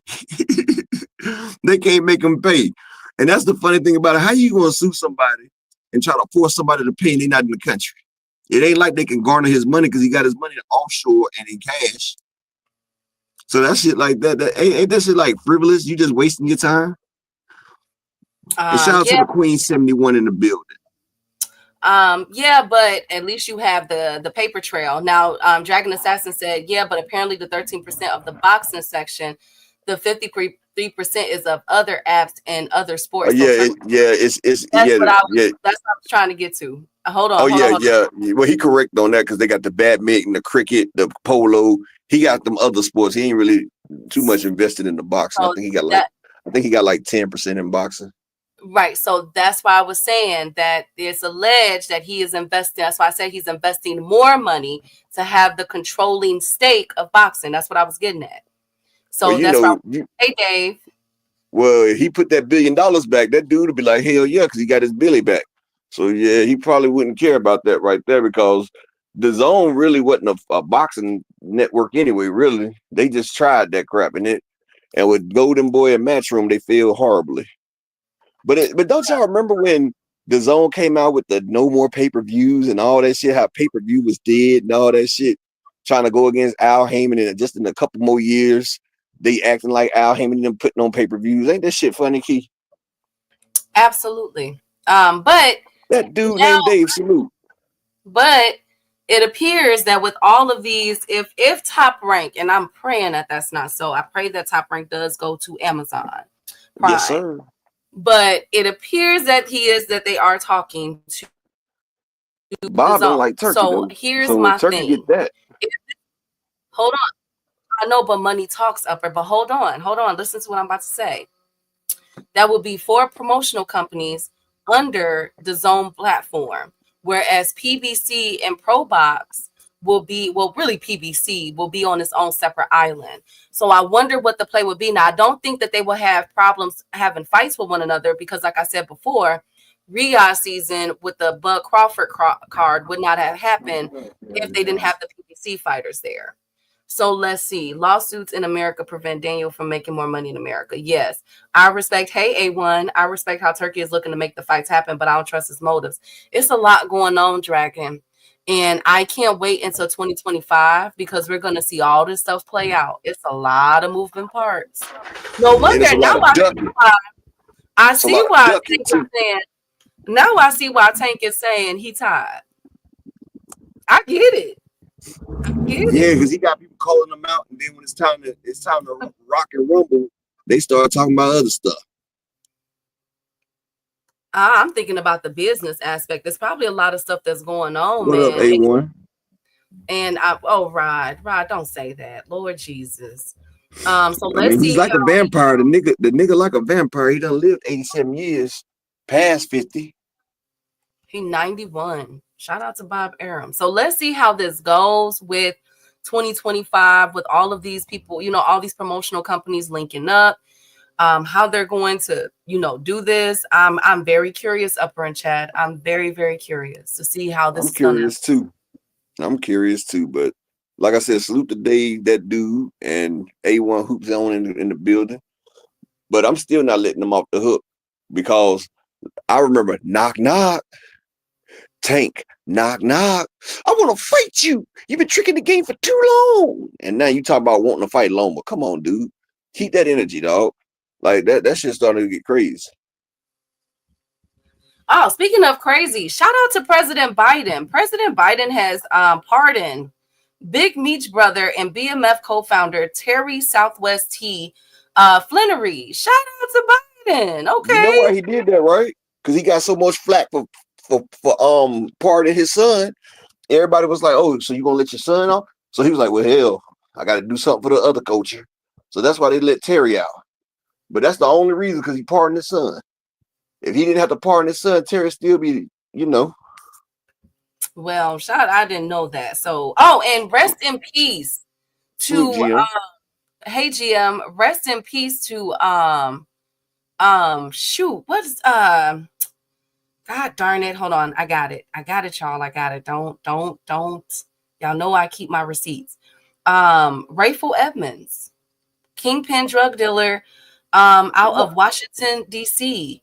Rayful Okay, Edmonds. Go ahead, Upper. after you say that about Rayford, I'm gonna say what I gotta say. Go ahead. Okay. Rayful Edmonds, who was once known as the biggest kingpin out of D.C., I guess he passed away. He was just released out of prison in July. So, man, rest in peace, Rayful. I'm hearing that it possibly could have been a heart attack. I'm not sure, but rest in peace to that man. Go ahead. All right, and Key might have said rest in peace to you, Rayford, but I'm like, nigga, you got what you got. Yeah, you should have been gone, nigga. Rayful Edwards, the biggest snitch that took down over 30 people, messed up over 30 families. Man done went in prison. He was selling drugs in prison. Then when they robbed him in prison, then he wanted to turn informant. I ain't saying rest in peace to none of that shit, nigga. Rat, get the cheese, get what you get, nigga. Heard they poisoned him when he was working out. And then when he came home, he did a video in DC. The feds didn't like it, so they moved him to another halfway house. That nigga was gonna get it anyway. He messed up a lot of lives. And I ain't condoning that shit, period. Nigga, where you need to be at, nigga, in the ground. Well, I don't wish death on nobody, so rest in peace, sir. Now, anyways, my God, expunge my record. I need him to forgive my student loans. Let's go. But anyways, let's get to the controversy. We talked about Turkey. All this stuff is heating up. PBC being left out, or will PBC fold in the next couple years? Only time will tell. 25 is about to be lit, and I got a feeling that it's going to be very, very ghetto. But we cannot overlook the fact that boxing is going to be in a way different space, and I'm curious to see what the future of boxing look like. You know what I'm saying? I'm very curious to see that. Thank you, Rob Walker. Lord, that okay. Thank you, Supreme Cam. Anyways, y'all. Anyways, let's get to this boxing talk. So another controversy brewing, Upper. The case of the judges.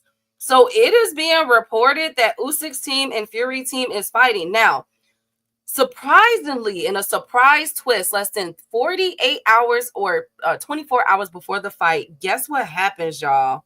Guess what happened? A judge is being replaced. Now, I cannot find what's going on with this judge, why they're replacing this judge, but it appears that Usyk and Fury is not happy now. They're saying that a man by the name of Steve Westfield looks like he could be stepping in for the fight. He was a judge for the oh gosh, I gotta look that up again. I forgot which fight because he just judged a fight. He just did that. But Westfield had Fury winning both the Wilder rematches that I could find.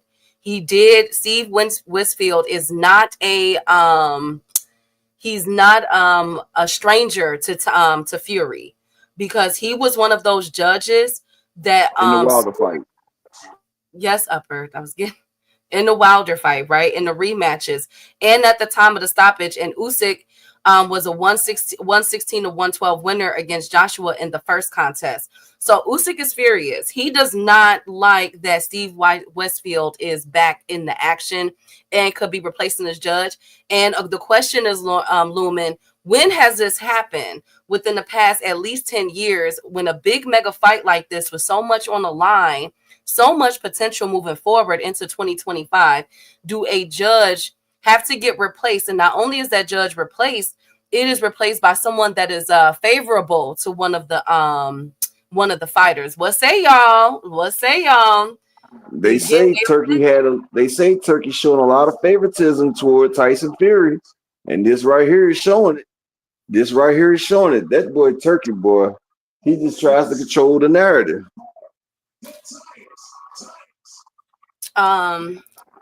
Definitely look like they cooking up a robbery. Turkey wants his trilogy.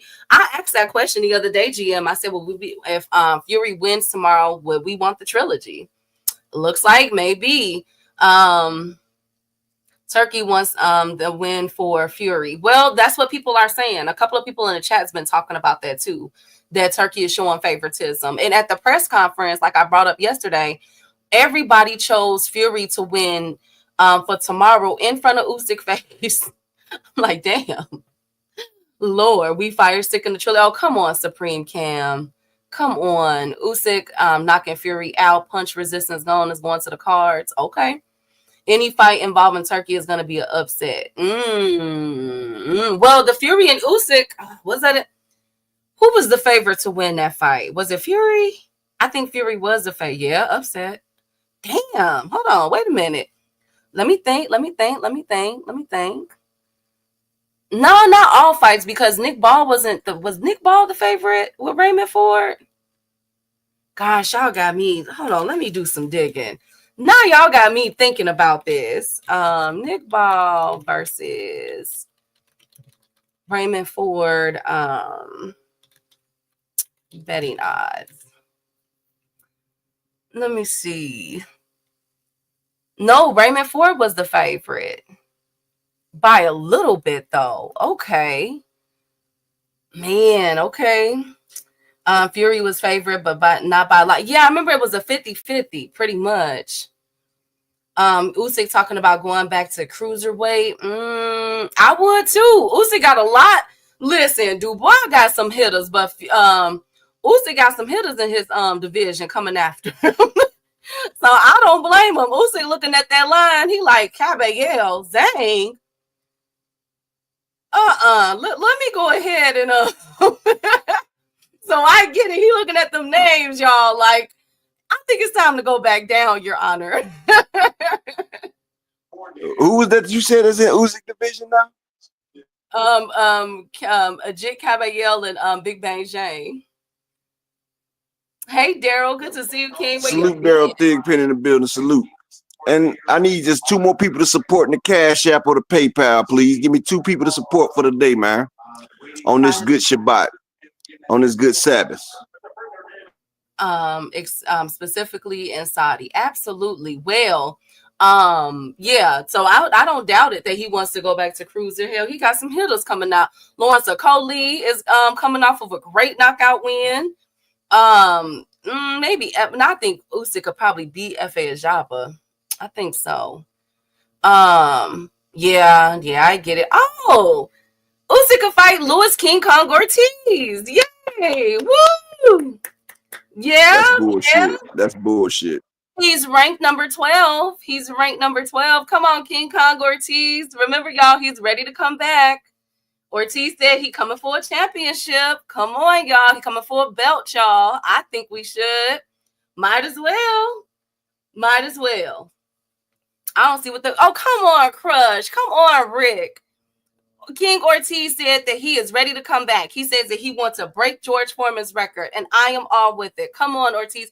I just watched Oliver McCall knock out somebody in Tennessee last month. Damn it, if Oliver McCall could do it, so can King Kong Ortiz. I'm excited. I swear sometimes I don't know if he be trolling or not, boy. I swear I don't be knowing sometimes. She too damn good at it. With it? What's wrong with it? What is Because wrong? Usyk, because if the boy gotta fight them killers, Usyk do too, then. Oh, the boy ain't got no slow leaks on his damn resume down there. The boy about to be fighting for his life every damn time he get in that ring. Yeah, he is. And I feel like Usyk should too. I feel like Usyk should be fighting for his life every time too. Shit. Yeah, true. I'd rather see Tiger keep me.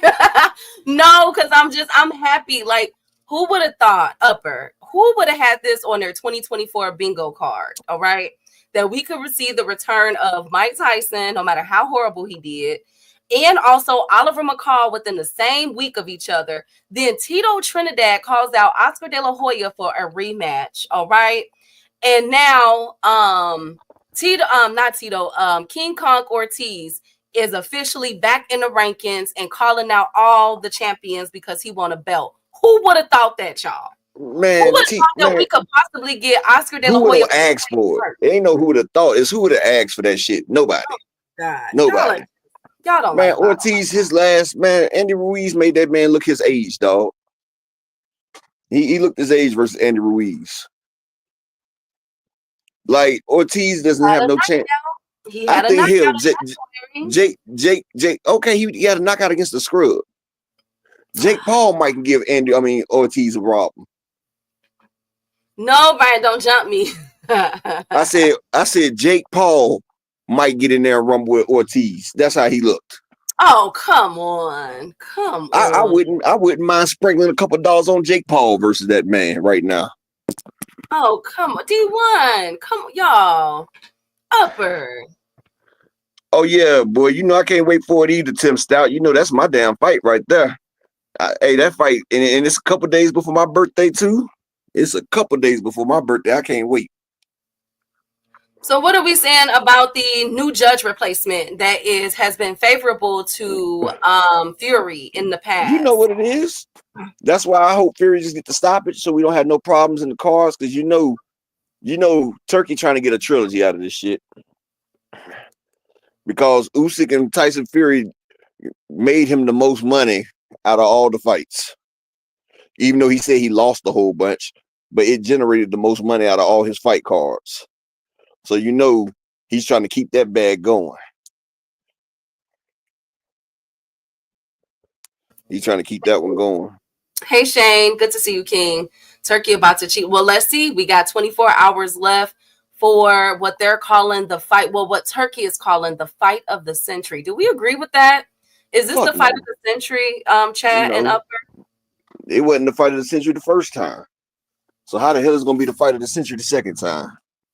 The fight of the century would have been Wilder versus AJ when they both was undefeated. I like the Morrell versus Benavidez better than this. I'm just being honest. Tank versus Loma better than this. Shakur versus Tank better than this. Thank you, Queen 71. She said if the Amazonian elder can fight and beat up niggas, then Ortiz can fight. Period. We ain't saying nothing about our Amazonian warrior. Look at what he been doing. You talk about the one that Andy Hiroko put out. Yes, but still, he went out on his shield, sir. And he is about to fight again in 2025, sir. He could fight. And we all know that Amazonian warriors in his at least late 40s. That age that they keep giving us about the Amazonian warrior, we all know that they lying. We know that man is lying. Okay, he is not no. Wait a minute, what age do they have him? I think they say he 32. Let me look this up. What age do they have? Oh Lord Jesus. What age do they got my Amazonian warrior at, y'all? I'm not finna have y'all do this. I'm not finna play games with y'all today. Y'all not finna talk bad about these older fighters trying to get a bag. Manny Pacquiao got a hit list. We not doing this today. Let me see. Ishmael Barroso is, what age is Ishmael? What age is you, Amazon? Oh, they did get it right this time. Oh, Upper, they increased his age. Chat and Upper. He's 41. Is he 41 though? Is he? I don't know. 41 plus 20. I think he's about pushing 50. He looks like. I don't know, but they finally got his age right. Remember, they were trying to say that he was like 30 something. I didn't see that he was 40. Somebody had told me he was like 35 or so, and I'm like, nah. Yeah, exactly. All things 32 3 times. Like they were saying that he was younger. Salute, Milan. He But said that nigga right there has I don't know how they say he 40 when his son's in the 30s and his grandson is 18. So I don't know how the hell he 30. His grandson then had a baby. Upper, what if it's like this? You know how you got cousins that you grew up with and stuff, and people that you take underneath your wing? Maybe it's one of those type of stories. Maybe he's the mentor in a family. I think that's AARP. Hey, Big Supreme. Yes, that's what I said. All things. I'm like, he the same age as me. Okay, he was 41 20 years ago. You know what? I'm not gonna deal with y'all. Hey, Milan. He said he dominated from the 30s to the 50s. I'm done. I'm so done. But GM, I've been hearing different ages for this man for a long time. Me and Up have been talking about this. Shout out to my brother GM in the motherfucking Cash App with the $20 rims. He got the dubs on the lap coming through. My brother GM, who always come through, who also created us a safe space. Yes, he created us a safe space that we will be using starting the first of the year, where everybody from AMC and FSG will be watching fights as a team. And I'm gonna have it put up where KQKC can call the fights still, but we had the fights up in there too, so we can see the fights. I'm gonna stream all the fights in there. So if you AMC and you trying to be Fire Stick Game, we're gonna put it in there. I'm not saying don't buy the fights, because you can still buy the fights on your TV, but we come through and watch it like we at a real sports bar. You feel me? Salute. Oh, my birthday the 26th of February, Tim Stout. My wife's is the 14th. My son is the 16th. And my other son, he's in October. My daughter's in November. But yeah. He said he 55. Oh, come on, Crush. Y'all not finna do this. Milan, now look, I'll be with you, King. But he said he was robbed his last fight. Milan, now look, Andy Hurakoa. He was robbed of damn awake time because that nigga got slammed the fuck out by Andy Hurakoa. So he was robbed of consciousness. That's the only thing that got robbed from him his last fight. But yeah, I just need one more person to support the grind for the day. And we got our 5 people. I appreciate each and every one of y'all, man. All the time. So I don't know, Milan. I don't know. And y'all know I ride with the Amazonian Warrior. That's my boy. But I mean, D1, if you want, I can talk to GM and he can set you up where you got a control in there where you can stream the fights in there too if you want to, bro. GM is a motherfucking tech superstar. He said he wasn't knocked out. He was just taking a nap. Period. You're right. He was asleep. Exactly. I didn't know you were into elderly abuse. Let me tell you something. King Kong Ortiz. Well, old people do need their naps, Key. It might have been nap time for them. Yeah. Well, King Kong Ortiz, Mr. Pride, he said he coming back. Tito Trinidad said he coming back. I'm riding with him. I don't even care. Steph Curry effed up my parlay with 2 points. Ooh, I'm sorry, Brian the King. I think, wait a minute, didn't they just get beat up by 51 points? I be trying to keep a hold of all these games and everything that be going on. Didn't Golden State Warriors just lose by 51 points? I was surprised at that. Goat Talk Tank, everything he knows, period. He says he might get shot at Tank fight. No, they not. No, they won't. Now, we got some people up in us ready called Ruckus, because at the Frank Martin fight, nothing happened. Nothing went on, and I was there at the Frank Martin fight. Now, the Ryan Garcia was lit. They was fighting up enough, but I don't know why. In the Hector Garcia fight, I don't know what made the Russell Mr. Gary run up on Meek Mill and them like that. I still don't know. Hey, Texas. Philly and Bronx together, somebody getting stomped out. Oh, God, please, Big Supreme. Y'all be nice at these fights. So we're all in agreement that the judges is causing a bit of stir, and we got our eye on it with less than 24 hours away from this fight. But here are the weigh-ins, the official weigh-ins for Usyk and Fury, because that's the only fight that y'all care about, even though I care about all of them.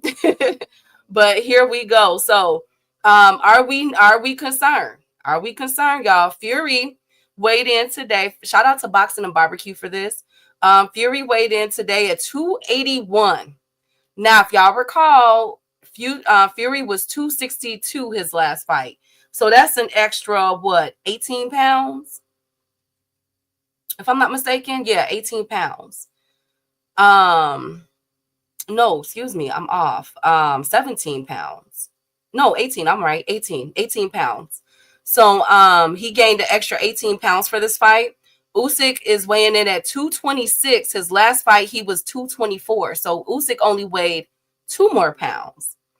So he is heavier than Usyk by 55 pounds. Ladies and gentlemen, how we feel about this? Is this the bad game plan? Is Fury coming in to bully Usyk? Because that's a hell of a weight difference. Upper and chat, 55 pounds. Lord, think well, that's what he said, Crush. I think so too, Queen. That's what I thought of when I heard that. I'm like, yo, he finna be all over on Usyk neck and back. he finna be all over this man. But Usyk, Fury is coming back with a vengeance. Like, it appears like yesterday at the press conference, he kind of snapped. He was yelling at Usyk in his face, and Usyk was just like, okay. You know what I'm saying? It's a hot number today. What else was 55, Rick? What happened? Give me the tea.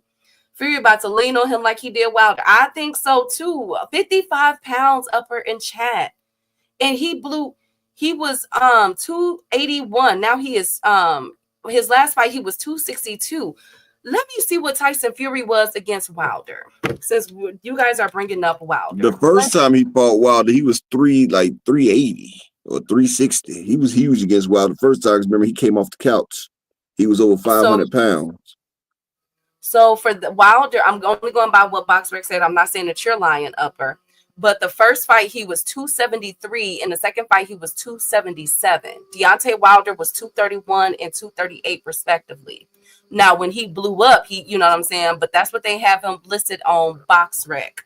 But this one, it appears that this will be the heaviest that Fury has ever been. 281.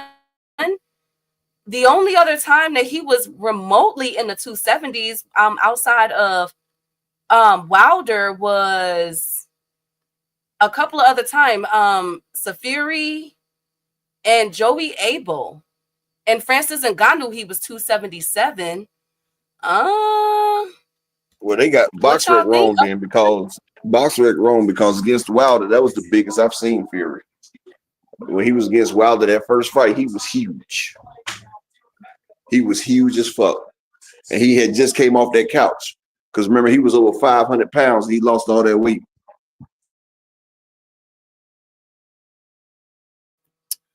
Let's see. This is going to be bad in the later rounds. He will get stopped. Will this impact his stamina?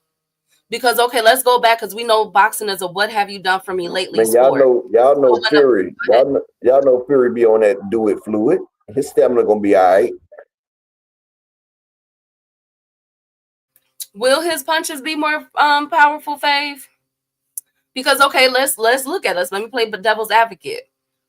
When he weighed 262 against Usyk in a few months ago, Usyk didn't really look hurt in that fight.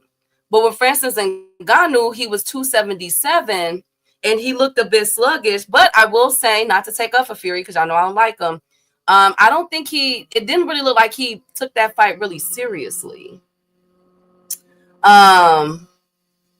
Fury is going to wear Usyk out leaning. A lot of people are saying that this is a weight advantage, that he's going to try to tire Usyk out. I think it's very remarkable of Usyk to only gain 2 pounds. Usyk looked the same in the like he, you know what I'm saying? Like, Fury looked fat. No offense to all my chubby people out there. You know, your girl too was a little chubby. You get me? So, you know, I love y'all. But Usyk looks huge right now. You know, you could clearly see the weight difference outside of the height, you know, the apparent height difference. But Usyk looks way bigger than Fury looks way bigger than Usyk, I'm y'all. about to say Usyk look big too. Shit. If his hands are still fast, it's gonna be quite interesting. Which one, Rick? Is Usyk with a shot to the body? Okay, we all know that's why didn't Fury attack that though? That's what I don't understand, because Usyk, his body is soft. And that's one thing you cannot build is your fucking body. Like if you susceptible to core shots, then you susceptible to core shots. I'm looking And for Daniel the Dubois who's gave gonna him be the the recipe. referee. Daniel Dubois gave him the recipe. In his last fight, Mark Nelson was the ref. Mike been busy. I know that's right. Mike been getting his money. Mark Nelson, he been getting his money. So I don't know if who's gonna be the ref for this fight, y'all. If y'all know, let me know. Probably Dubois, that's favorable to Usyk, the Fury as well. because a lot of people were upset with the Nelson ref because they felt as though he should have stopped the fight, because Fury was out on his legs, boy, on his feet. He was out. He got knocked so silly. I didn't think so, Big Supreme. That's why I said I didn't see Usyk hurt in that last fight. I didn't see him staggering and doing all that what Fury was doing. I'm still standing by my pick. I think I'm gonna go with Usyk, but I wouldn't be surprised if Fury wins and we get a trilogy, y'all. Because I think we might get a part 3 to this fight.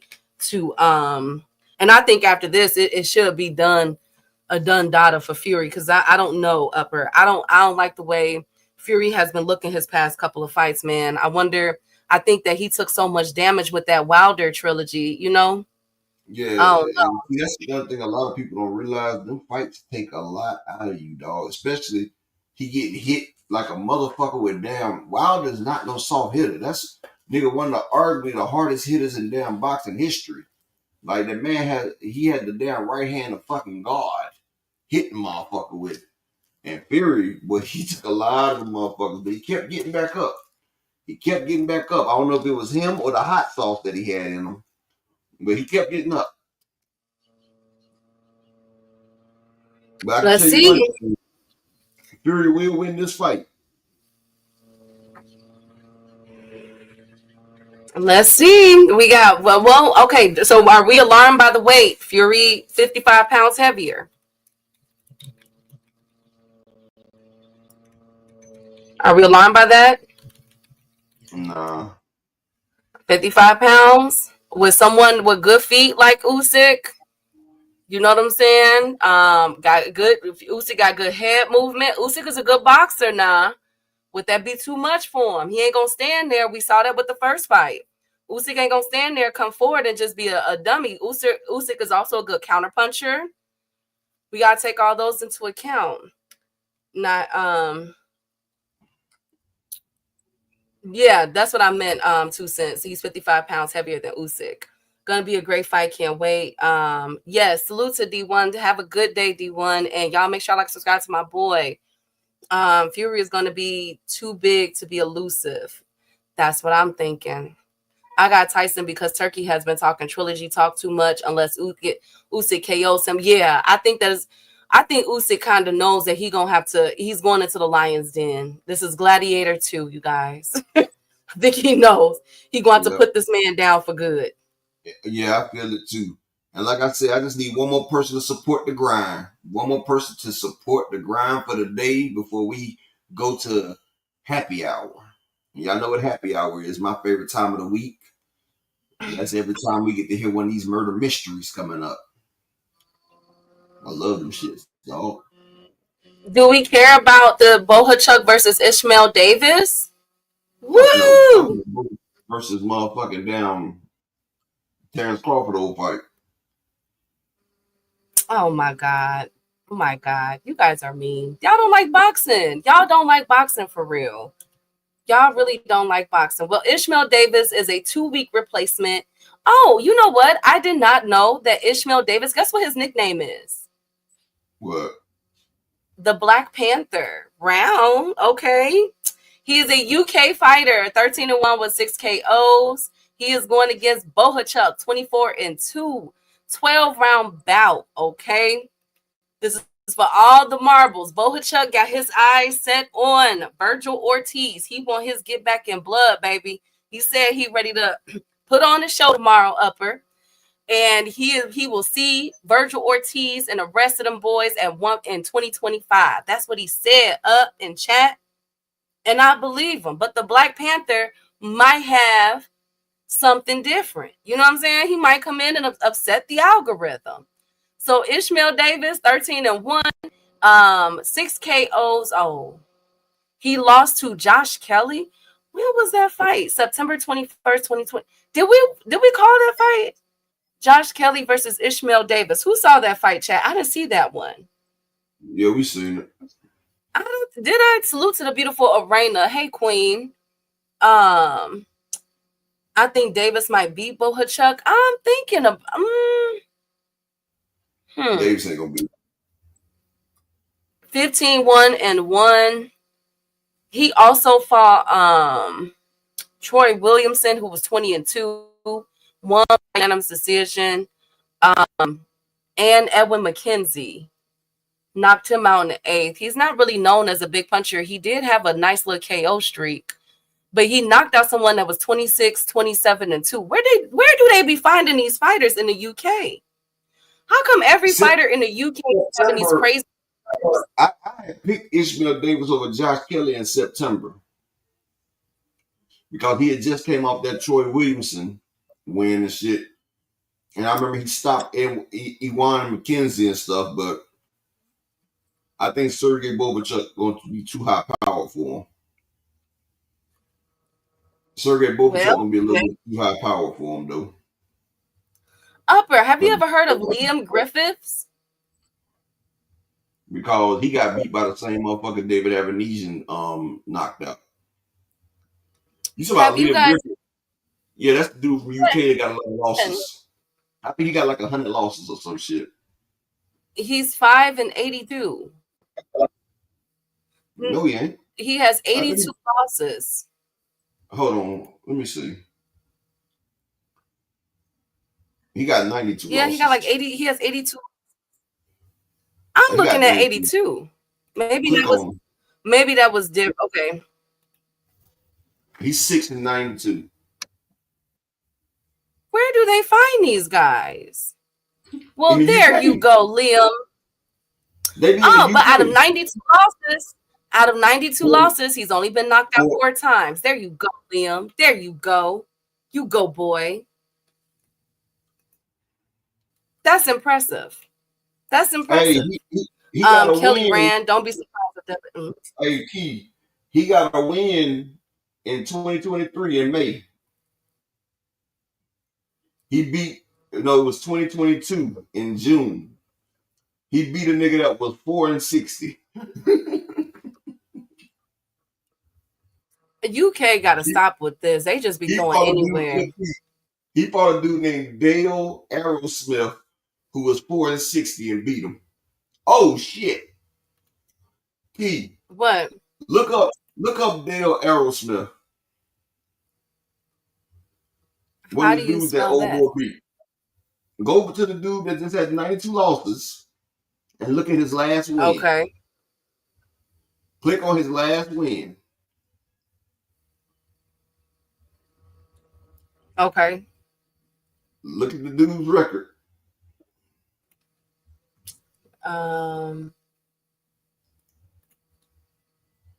He only had 60 losses when old boy beat him. Look at him now.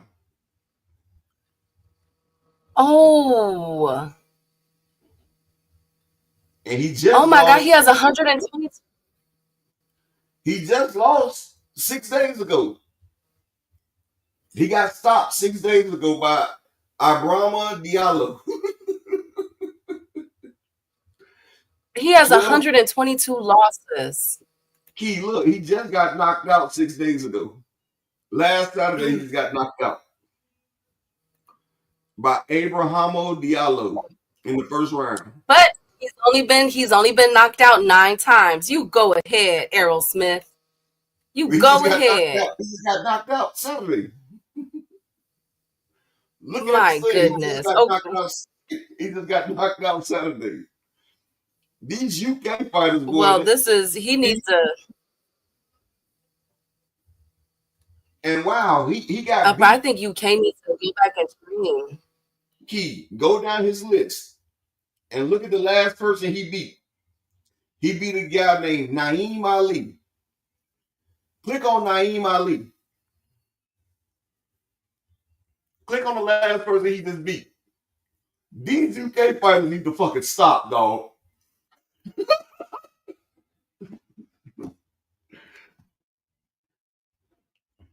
The nigga he beat, I'm gonna let Keith tell you how many losses this nigga got. He got 136 losses. Where do they find these guys? In the UK. That's show you how. And he just fought last week. That's what I'm saying. He just fought last week too. They both was fighting last week. They both got whooped last week. That must have been a shit card. And yeah, because we ain't never heard about him. Damn, Keith. Look how many fights he got in 2024. This man fought last week, 2 weeks before that, the week before that, the week before that, 20 days before that. Man, this nigga got damn 30 fights. No, this nigga got about 30 fights this year, Keith. He lost them all. No, he got a TKO. He knocked out this dude that was undefeated. That's the only one. The rest of them he lost. Well, hell, he beat an undefeated fighter and knocked him out. Man. Damn, could you imagine being the motherfucker that got 100 and some losses and you undefeated and this nigga knocks you out? That's embarrassing. I'll go ahead and put my gloves up. That's embarrassing. Well, another person that's on the fight card is Moses Atamwa. Woo! He's fighting Dempsey McKean. Now, this is the fight that I'm actually excited about. Moses is 10-0 with 8 KOs. He is from the UK. Shout out to the UK. Southpaw fighter. He's fighting Dempsey McKean, who is 22-1. He got 14 KOs. He's out of Australia. He got knocked out by Perkovic last year. You know something, Keith? Instead of motherfuckers going to Mexico to find fights, niggas better start going to the UK to get these fights, boy. This motherfuckers over there with damn 100 losses. You know how everybody like to go to Mexico to get the free win? You know how boxers be going to Mexico to fight all the time, Keith? Yeah. They need to start going to the UK. We just found 4 people with 100 losses. Oh, come on, Rick. Mean Rick. Rick said that Devin needs to look that way. That is so bogus. Hey, that's a instant win for him. Might not. We just seen he knocked out an undefeated fighter. Okay, so who do y'all have for Moses Atamwa versus Dempsey McKean? I got Moses. You talking about Moses Itama? Itama, yeah. I always call him Atamwa. I don't know why. He's 10-0. This is for the WBO Intercontinental Heavyweight Championship 10-round bout. Who we got? Would it be the UK or the Aussie? Which one? Moses in 4. Exactly, Big I'm Supreme. gonna go with Moses. I think 6 and under. That's always a best. That's always a bet. Yeah, Moses in 4, but I would go under 4.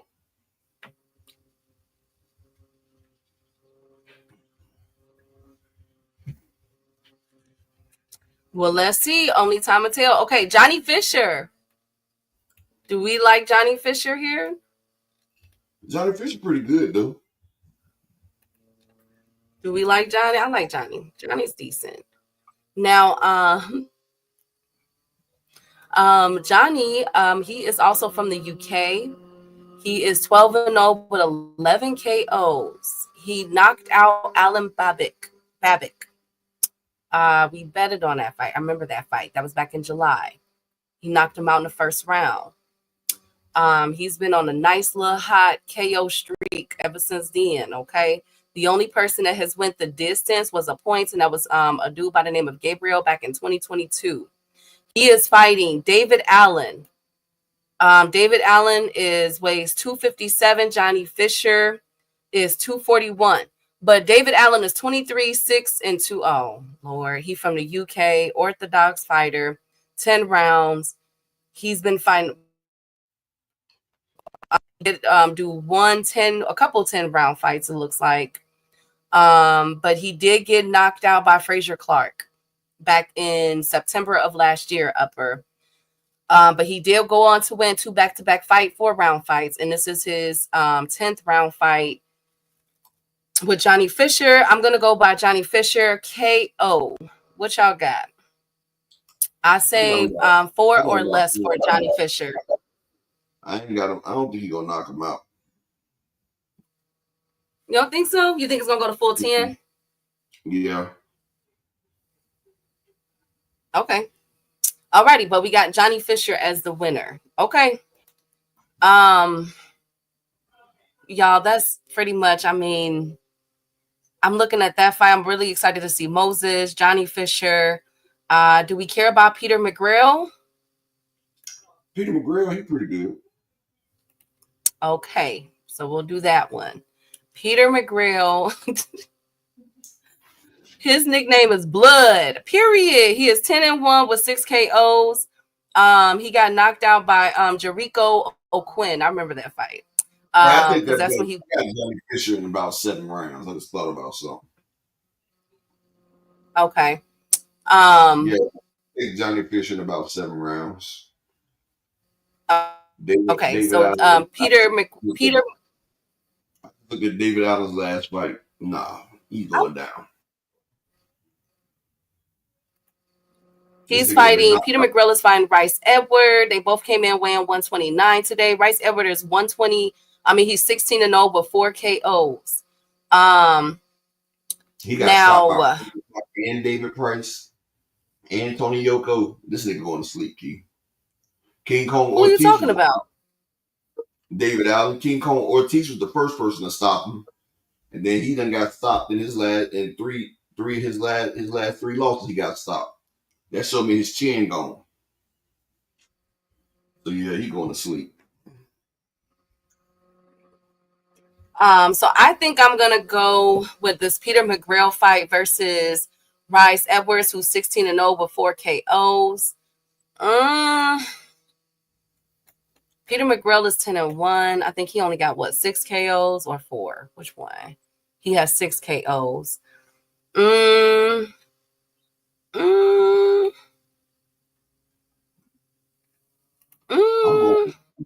going with Rice Edwards for the upset. That's what I was saying. He might be the favorite though. Peter McGrail's a southpaw though. Rice Edwards is an orthodox fighter though. Yeah, the card. Green said McGrail for a TKO. Bob Walker said this card is trash. I know, y'all. I'm trying Dragon Assassins. I mean, that's pretty much like all the fights. I mean, yeah, she tried. I tried with this one. She tried to make shit look like shipping.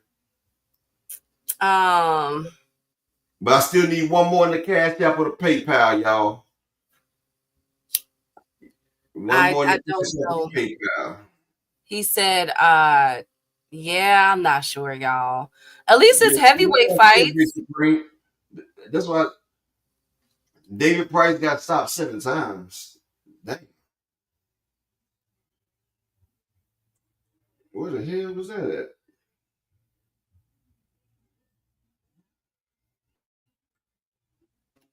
You can't pick. Well, you know what? This fight card is all about, UK, Australia. You know what I'm saying?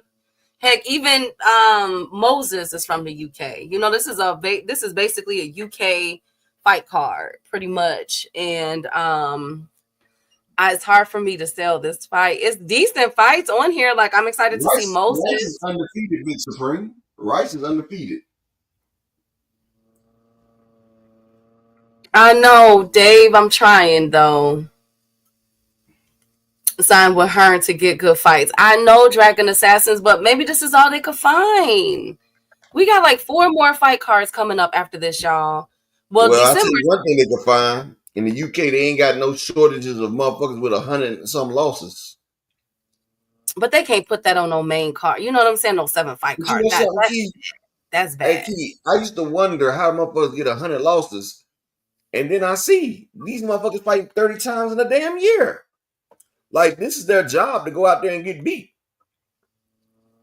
Like, that's their job, is to go out here and get the fuck beat up.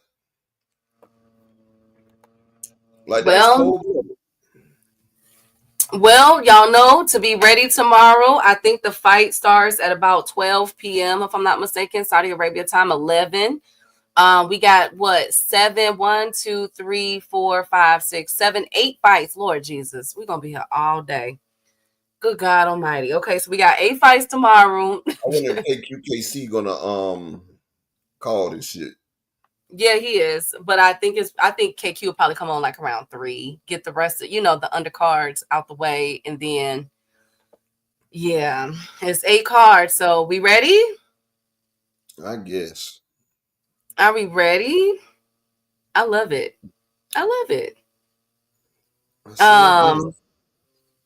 They're jobbers. Thank you, B-Dog. Thank you, Brian. Thank you guys so much.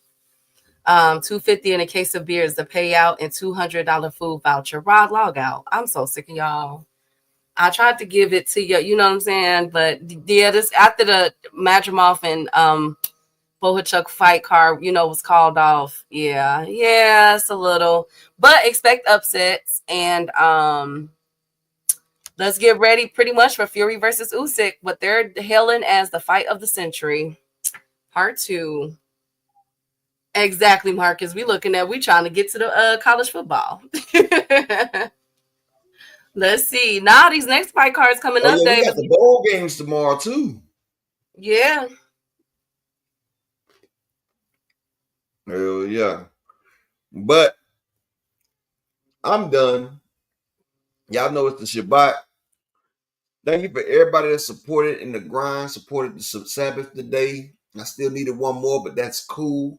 I appreciate everybody that did support. Shout out to the family in the building. Shout out to Key, her lovely dog. Shout out to her about to give us this action-packed. Y'all know what time it is. It's Friday, y'all. And it look like we got some killing going on, y'all. But after that, I'm gone. Goodbye. Talk to you later, Key. So boxing talk is done.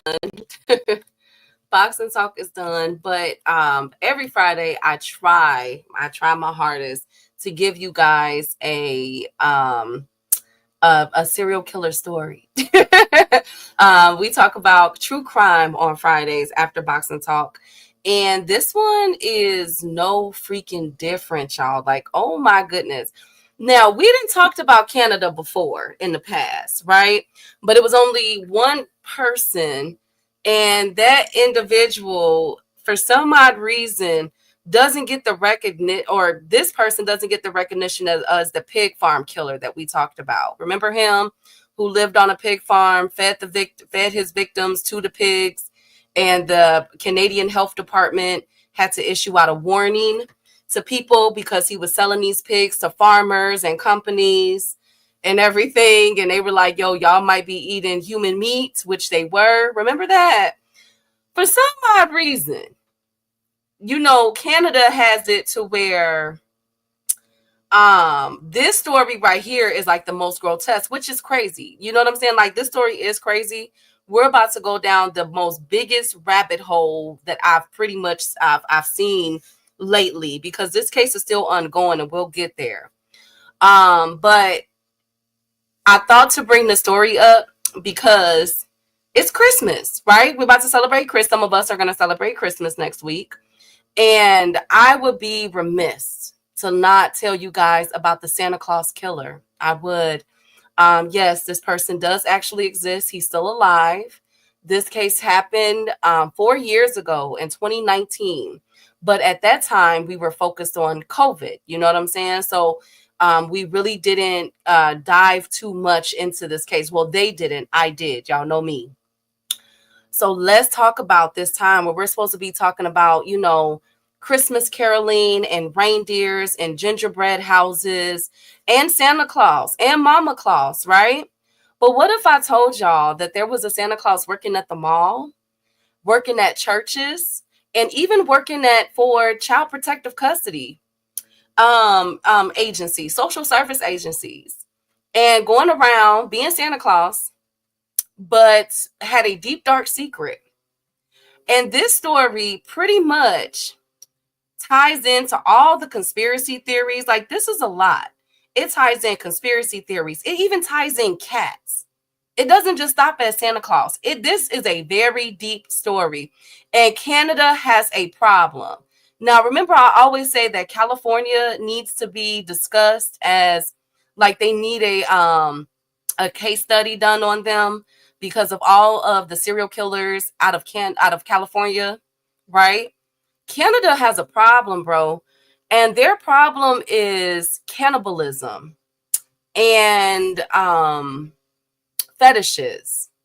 Let me talk about it. So go ahead, if y'all gonna roll up, gonna get your drink, and allow me to paint the story with words.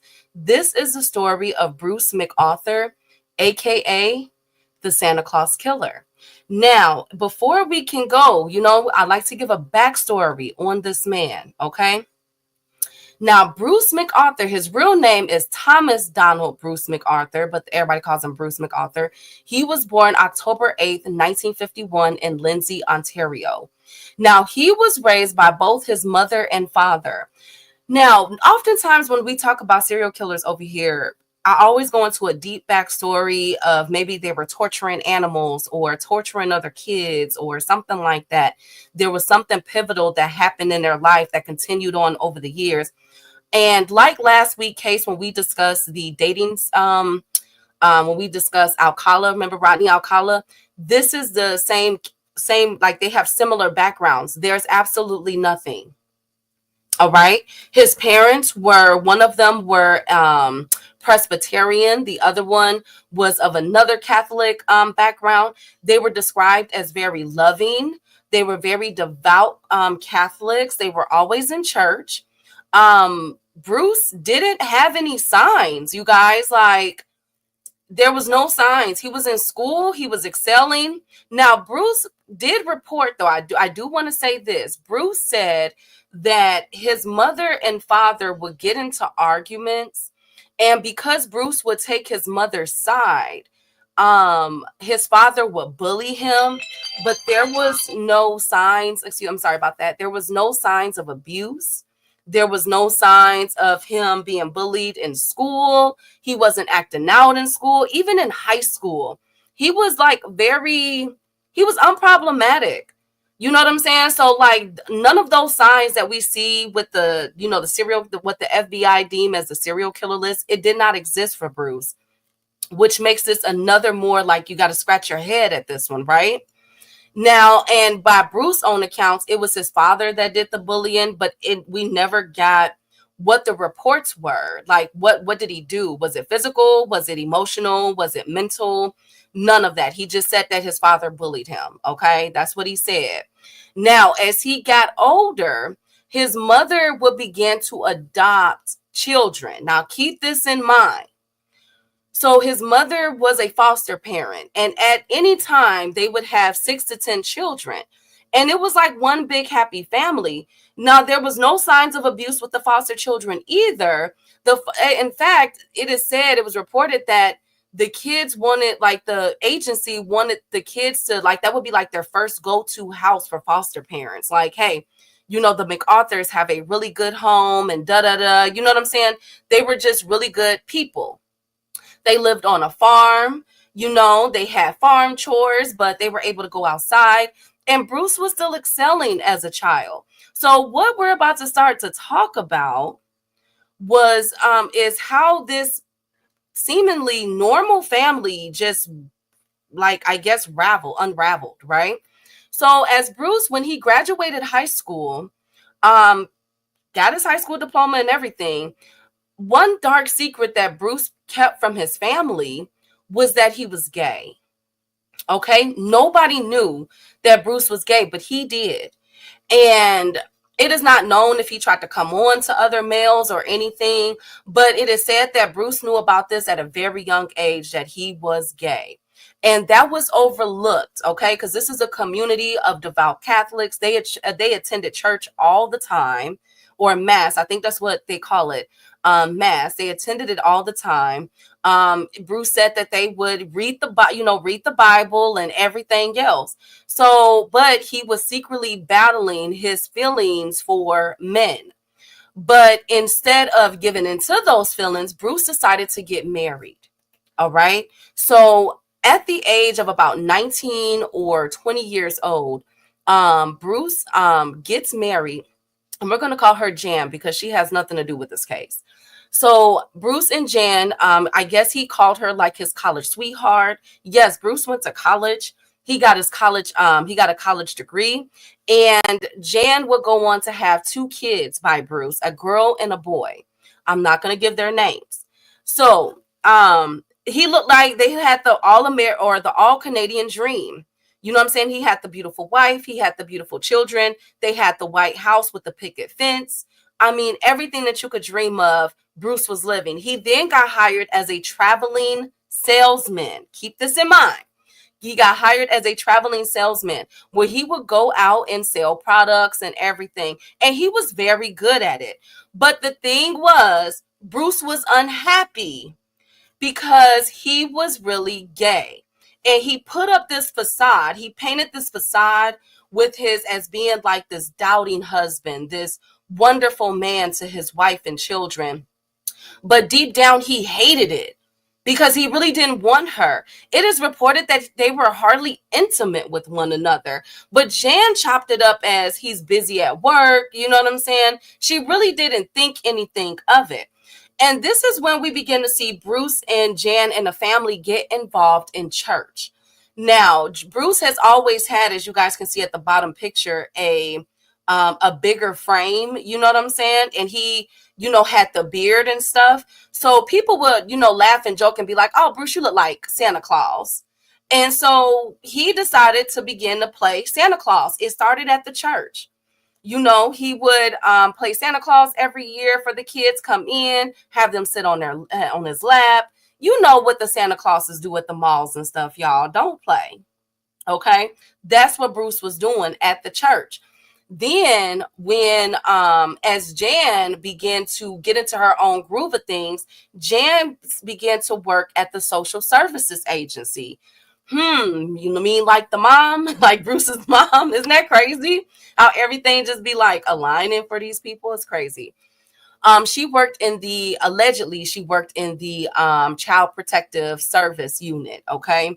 And so because of what Bruce was doing at the church and being Santa Claus, he began to, she asked like, "Bruce, can you come to the job and do it around these kids as well at DCFS, our version of DCFS?" And Bruce said yes. So they would have Christmas parties where you guys see in the middle, and he would dress up as Santa at the at DC, at the child protective place, and would be there with the kids. But see, his problem wasn't with children. Okay. In fact, Bruce hated this, but his appearance, because he had the white eyebrows, he had the white beard, he had the white hair. Okay, yes, even at a young age, he couldn't really shake this resemblance of Santa Claus. It became to the point where people just knew that Bruce was going to come every holiday season and play Santa Claus. And he did this for about 10 years, y'all. And he hated every bit of it. He even began to become the Santa Claus at the mall. So we got the church, we got the social services agency, and we also have the mall. Okay. And he would put on his act and act like that he was just this wonderful husband and that he was just an outstanding citizen. And nobody suspected of his dark secret. Well, one day Bruce couldn't live with it anymore. And in the 90s, probably around like 1993, he told his wife, "Yeah, I'm gay." shorty, I can't keep doing this. I can't keep sleeping with you. You know what I'm saying? I can't keep doing this to myself. I'm gay. And you would think that the wife would be like, oh, hell no, and pick up her stuff and leave, right? And be like, that's it. You know what I'm saying? I can't take it no more. No. The wife said that she stayed for the children. I wonder, did the wife know all along? That's a good question, right? She decided to stay for the children. But guess what, y'all? Bruce ends up going broke, okay? The sales job that he was doing was not cutting it anymore. For their household bills or anything. They became so destitute that Bill had to file, Bruce, I keep calling him Bill, sorry. Bruce had to file for bankruptcy. Yes, you guys, he ended up filing for bankruptcy. And guess what the wife did? She left him. So it wasn't the gay. She didn't care about him being gay. But once that money went dry, she said, deuces, Bruce, I ain't got time for this. I'm going to get my hair and nails done and stuff. I'm gone. I can't deal with this. So she packed up her kids and left. But guess what? Now, at this age, in the 90s, this happened in 1997 that he filed for bankruptcy. Bruce is now 46 years old. And this did the opposite. He wasn't depressed. He wasn't sad that his wife and kids left him. Bruce was happy as all outdoors. Do y'all hear me? Now Bruce could live in his truth. He could be out here kicking it now, y'all. And that's exactly what Bruce did. Bruce moved on the other side of Ontario to another city located near the gay bar. Now, it's called the Church. I'm sorry, because Lord Jesus. Okay, we're just going to say it's called the Gay Village of Ontario. Okay, those in Canada know what I'm talking about. It's called the Gay Village. All right, now this village was described as a place where it's all welcoming, all inclusive, all races from, every diverse background, and of course, this is the LGBT community. All right. And so Bruce knew of this community because as he was a salesperson, he would frequent around this community, but he never got out the car and kicked it. So he say, he would just, watch. That's what he said he did, y'all. Don't come for me. He said he'd just watch. Okay. All right. But now that he's divorced at 46 years old, he said, bro, I'm getting out this car. All right, we finna kick it now, okay? So Bruce will begin to visit. There was a couple of bars. One of them was called Zappers. There was another one. It was I forget the name of that one, but basically he was frequenting all the major popular gay bars in the gay village. And he was welcomed. Bruce finally felt like himself. You know what I'm saying? He didn't have to have that mask on with his wife and children anymore. Now he can be openly gay. And that's when Bruce met his partner. And they were together for a few short months. And then the partner left him. Now, this is what caused Bruce to snap. This is where we first see the signs of, okay, 46 years old, not 26, not 16, not 6. 46 years old. Now we see what happened. Bruce suffers a psychotic break, pretty much, breakdown, where he became depressed. He had to seek therapy. He was on Prozac and everything, you guys, once his partner left him. And then afterwards, like his therapist and him, I guess, had a conversation about him living his life. And I think Bruce really took that time to like build himself back up, because that is when Bruce decides to start his own company. And it's a landscaping company called Artistic Expressions, right?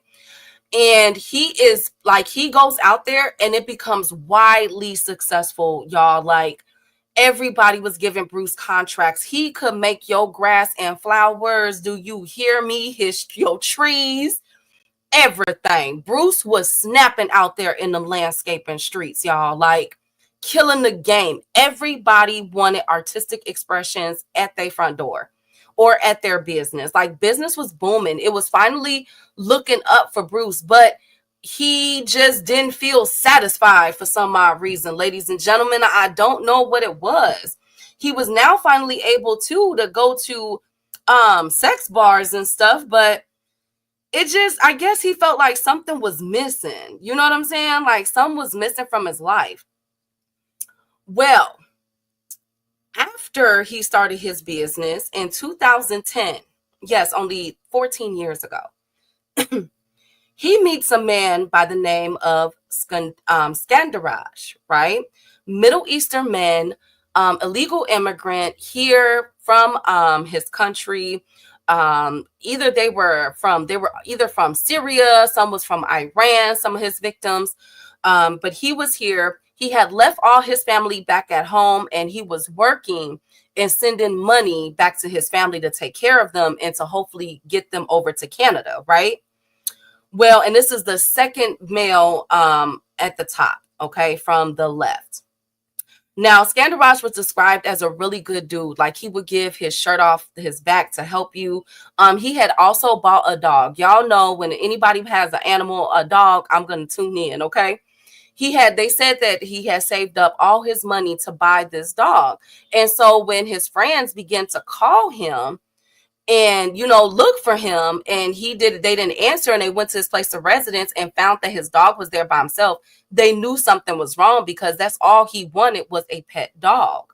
One of his things he wanted was a pet dog. He really worked hard for this. And so they reported him missing, but by him not being legally there, you know what I'm saying? And everything, they really didn't know too much about him. And every time they did an investigation, they would go to the gay village, and you know what I'm saying, ask the bartenders and everything, but it was all like a brick wall, dead ends. They could not find anything about this guy. So the investigators felt like, okay, he went back to his home country or something, or maybe he left the area. They didn't know. All right, so that's the first one that went missing. Afterwards, only a few months later, a man by the name of Abdul Bazir. Okay, now he has a different background than the first victim, because Abdul was actually a married man. Oh, he was married. He had children, worked a middle-class job, was, just out there providing for his family, also known as a really good guy, didn't have any criminal background, no drug use history. So investigators are scratching their head, but they're not putting the two victims together, because these are two totally different, their backgrounds are way different. And they didn't think that they had anything to do with each other. But one thing they did note by both of these victims' background, is that they both visited and frequented the gay village. All right. So that's the second one. Then we got the third one. Another Middle Eastern guy disappears in 2010 out of thin air. So we got 3 victims now, all in 2010. And so investigators are scratching their head. They like, wait a minute. Did all of them just leave? Like, what's going on? But they do not feel as though, although they all disappeared within weeks of each other, okay? And get this, you guys, when they did a radius map at the end of at the end, they realized that all of these victims lived within a few blocks from each other. You know what I'm saying? But at this time in 2010, the police are not connecting the 3 victims. And not to mention, these are Middle Eastern men. So they're just thinking that they're going back to their country, whatever, or they're transient, they're just leaving. And unfortunately, their cases went cold for several years, right? But get this, remember I said that this case involves all kind of craziness, including cats. Well, buckle up, gentle kings and queens, because this is where it gets insane, all right? Now, we're going to go from Canada all the way to Switzerland. Key, what does Switzerland got to do with this? I'm glad you asked. Well, as all these 3 gentlemen are going missing, Switzerland finds a criminal, a person that commits a crime and agrees to be a CI, a criminal informant, right? And so this CI duty is to get on these chat rooms, all right, and find predators. So obviously this criminal informant was involved in some type of predatory behavior for him to be given this duty, right? So as he's digging in, you know what I'm saying, trying to, befriend these people, they have no idea that he's a criminal informant. He notices that he's getting a lot of hits from Canada. And he realizes, like, wait a minute, let me go into this website. See, before there was dark webs, there were chat groups. How many of us remember the AOL groups before they went out of business and all of that, right? Remember those? Before it was the dark web, it was that, ladies and gentlemen, okay? We had the Hotmail. Remember those stuff?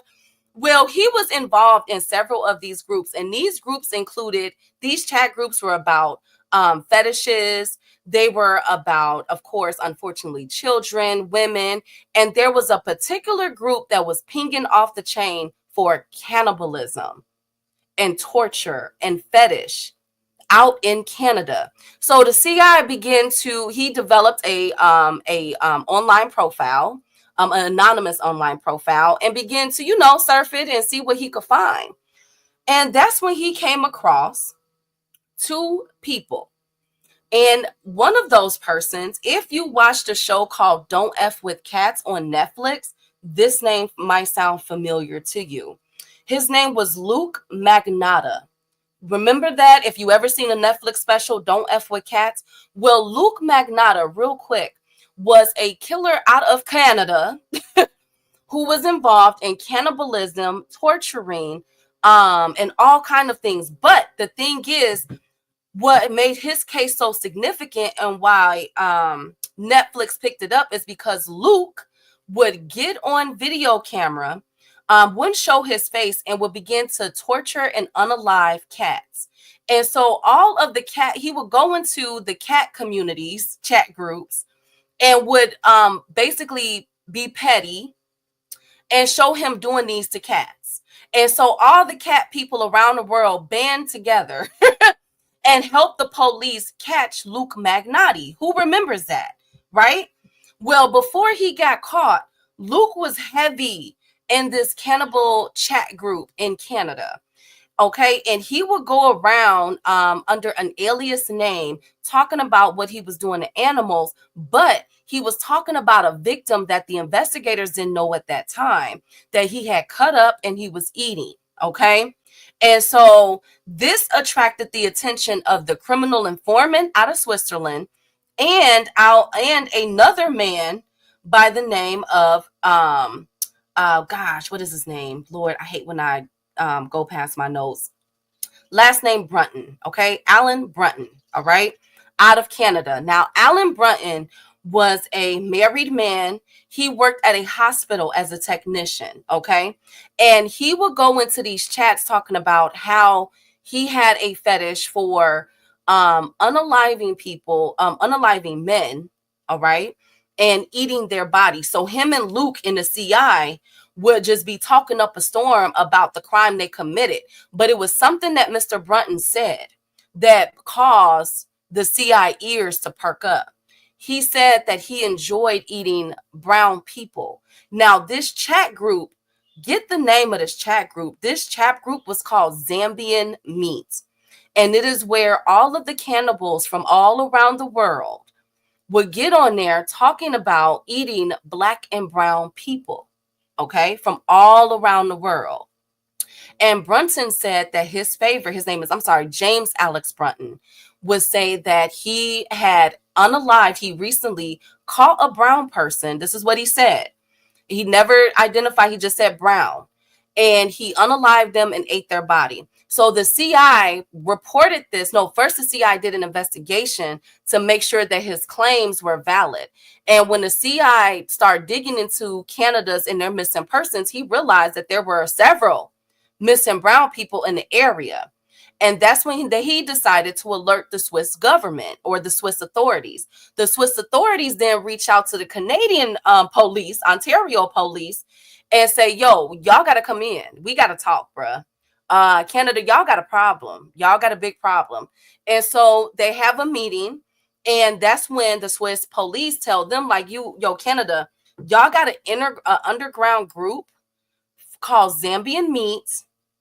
And y'all have several cannibals living in Canada right now. They did not believe it. They're like, what? We're not America. You know what I'm saying? Like, this can't happen to our country. What are you talking about? Canada? Cannibals? I mean, yeah, we had the pig farmer And we had that one serial killer who was going on Indian reservations and unaliving the women, but cannibals, that's a little too far. Swiss was like, nah, bruh, like, nah, y'all got a problem. Like, our CI, oh, come on. He has monetary gain. You know what I'm saying? Like, he can't be trusted already. He's already compromised. Like, come on. So they like, listen, we finna bring our CI in. You finna talk to him and you gonna listen to him, okay? So the CI comes in and tells them the names of these two people under their alias names, Luke and the Brunton guy, right? And they still don't believe it. They can't fathom that they have this underground cannibal network that is targeting Black and brown men or people in general in Canada, right underneath their nose, and particularly Ontario. Like, are you kidding me? But this is when the Swiss government let them know, listen, our CI is legit. You see, prior to him getting on this, he helped us bring down one of Europe's most infamous serial killers, who was also a part of this network, and he was also eating the women as well. He helped us bring. Don't worry, I'm gonna get to that case very soon. But he helped us bring this man down. So when he tells us that this is what's going on, we believe him. We backing him up 100%. So now the Canada police, they're like, okay, fine. All right, let's dig into this. It's now year 2011 or 2012. And the Canadian government decides to put together a task force because we have a underground cannibal network operating underneath our nose and we don't even know about it. And this network was called, this task force was called Project Houston. Now, the goal was to infiltrate these chat groups of Zambian meat looking for Black and brown men across the world, and particularly Canada, and bring these horrific men or women to justice. Okay, like, it's time to get them off the streets, right? But so they were able to trace the IP address to the James Alex Brunton guy, remember, who had just confessed to doing this, right, on the chat. And that's when they found him. They tracked his IP address, found where he was living, and brought him in. And they thought that James Brunton was the one that was unaliving those 3 victims that were now cold cases for 2 years. But guess what, ladies and gentlemen? There was no evidence. They combed through his house. They went to his job, his car, everything. So they asked him, why, is this you on Zambian Meat website, chat group? And he confirmed, yes, that's me. I did do that. So they like, yo, why would you confess to something like that? And guess what he told the police, y'all? It's a fantasy of mine. I lied. I just wanted to fit in. But I was lying. It was just a fantasy. Can a guy have fantasies? It's not illegal to have a fantasy, is it? And because they had nothing on him, he was released from jail, you guys, released from holding, and no longer a suspect. But get this, that was the only person they had investigated, and Project Houston was shut down. Shut completely down. To this day, nobody knows why, but don't worry. We're going to get to the conspiracy theories because, like I said, this story goes deep, okay? It's so deep, you guys. So it doesn't stop there, because while all of this is happening, guess who's operating in the wind? They got James Brunton in the interrogation office, but this isn't about James. This is about Bruce McArthur, who they would later find out was also in those chats, ladies and gentlemen, but they had no idea at the time. So a couple years go by. I guess this shaking up Bruce when he started hearing some things, I don't know. But it wouldn't be until 2015, okay, that a man by the name of Sarush Mahmadi, also Middle Eastern descent, brown in complexion, would go missing, completely disappeared. Another one who had children, a wife at home, and just vanished off the face of this earth. But investigators will later find out that he too was visiting the gay village. Another man, by the name of Salim. Okay, I'm sorry, not Salim. Karush. Lord. And no disrespect, I do not mean to butcher these names. I butcher all names. But Karishna Kumar also went missing. So investigators are looking at 6 missing people right now. All of them, except for one, have families, children. They don't know. All of them from different, various backgrounds. Okay. Some of them are business people. Some of them are just working class people. But where are they going? They have no idea. And it's too late. And you know what I'm saying? Now they're dealing with 6 and they don't know, they still haven't connected that there may be a serial unaliver on the loose, a serial killer on the loose, right? So now they had to get creative, okay? Fortunately, finally, right? They had to get creative, but it was not until a year later, okay, when a man by the name of Andrew Kinsman. Now, out of all the victims, Andrew and Dean were the 2 lighter ones from Middle Eastern or European countries that were light. The rest of them were dark. So this one kind of threw the investigators for a loop because Andrew Kinsman, European illegal immigrant from coming to Canada and everything. Another one, family, children. What on earth is going on here? You know what I'm saying?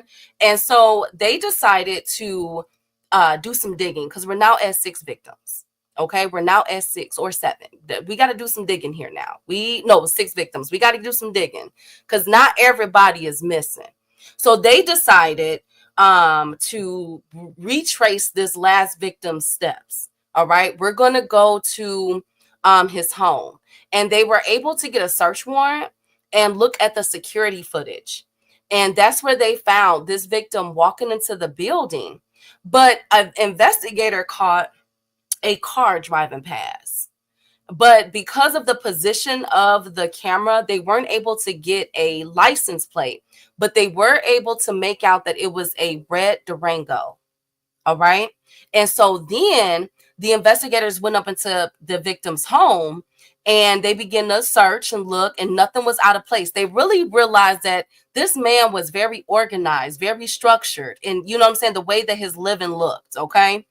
And one thing that an investigator saw was his calendar. And this man had everything, ladies and gentlemen, mapped out in his calendar. Everything. His doctor's appointments, events, social club meetings, when he's going to, the times and everything. And on the date that he went missing, there was a name written in that calendar. It was Bruce. But they didn't put anything together with that at that time, unfortunately. But they went back and they put in the database. We're looking for an older model red Durango. Well, this really perplexed the investigators because they got 6,000 hits. 6,000 hits. How do they, go through 6,000 people? Well, that investigator who saw that name Bruce was like, hey, on that calendar, it was a name Bruce on there. Type in the first name Bruce, owner of a red Durango. And so that's what they did. And it would narrow it down to 6 people. And one of those people, one of the investigators noticed who it was, Bruce MacArthur. And he's like, yo, that name sounds so familiar to me. Let's run his name real quick. And that's when we see the Canadian police look stupid as hell. Stupid as hell. Because mind you, as the story has went on, I haven't told y'all that Bruce was in trouble. I haven't told y'all about anything, right? But get this, y'all. Bruce was in their custody not once, not twice, but 3 times. So let's do some rewinding. In 2001, Bruce had met a man at the Gay Village bar. Remember, I said he was a frequent there. And this man, let's call him Mark. Okay. Now, Mark, him and Bruce is talking. Now, I guess they were talking about Halloween costumes. Mark is from Canada. He is white. Okay. He's a Caucasian male, middle-aged male. And they're talking about Halloween costumes. Now, this is what Mark said, y'all. Mark said that Bruce wanted to see his Halloween costume. Mark was like, look, it's back at my house. Bruce was like, well, let's go back to your house. And so they went back to his house. That's what they said. Okay. Now, I don't know. You feel me? Because you know how that go. You meet somebody at the bar. Y'all go back to the house. You already know what's finna go down. You know what I'm saying? So I don't know about all that. But that's what Mark said. That's his story. And he's sticking to it, damn it. So they go back to Mark's house. Now, it is not known how Bruce got the metal rod. And I'm not laughing at the victim. I'm laughing because this is sad. And I gotta laugh or keep from crying, yo. We don't know how Bruce got the steel rod, but he had it in his hand some way, somehow. Mark opens up his closet, takes out the Halloween costume, and before you know it, Mark is on the ground, baby. Bruce then knocked him all the way silly with that steel rod. So so now Mark tries to hop up and begin to fight him off. But you know, he dazed, he confused because it's a steel rod, for Christ's sake. So Bruce is able to overpower him. And let's just say Bruce beat the hell out of him. I mean, the man had bruises from head to toe. Do y'all hear me? He slammed that man against the wall, slammed him everywhere, was trying to unalive him. And then next thing you know, he hit him again in the back of his head. And Mark was down for the count. But get this, unlike the other victims, Bruce left him alive. Bruce left him alive. And I'm going to get to the conspiracy theories surrounding that. And he left. And so when Mark came to, he called the police. He called the police. He called the ambulance. And he went and had to get 7 stitches. Now, his mark, I mean, I don't even know how it was only 7 stitches. Like, if y'all see that man's scar in the back of his head, he's bald. He's a bald guy. And it started at the top of his head all the way down to damn near the bottom of his neck. Do y'all hear me? I'm like, somebody lying. That ain't no damn 7 stitches. But he beat Bruce. Bruce beat him up so bad that he ended up having lasting physiological impact. He had to go to physical therapy and everything, right? But he left the victim alive. So Mark was able to tell the police about Bruce and everything that happened. Well, guess what? Before the police can get in a squad car and go hunt Bruce down, guess who was walking into the police precinct? Bruce. He walked in, said, hey, I think y'all looking for me. They like, damn, we didn't even put out the alert check. Like, whoa, okay. So he comes down, you know, they arrest him and put him into the interrogation room, and his story totally flipped. Bruce said that, I don't know what just happened to me. I just flipped. I had a break. You see these medications I'm on for my seizures. Mind you, I never mention seizures to y'all because it's not documented that this man has seizures, right?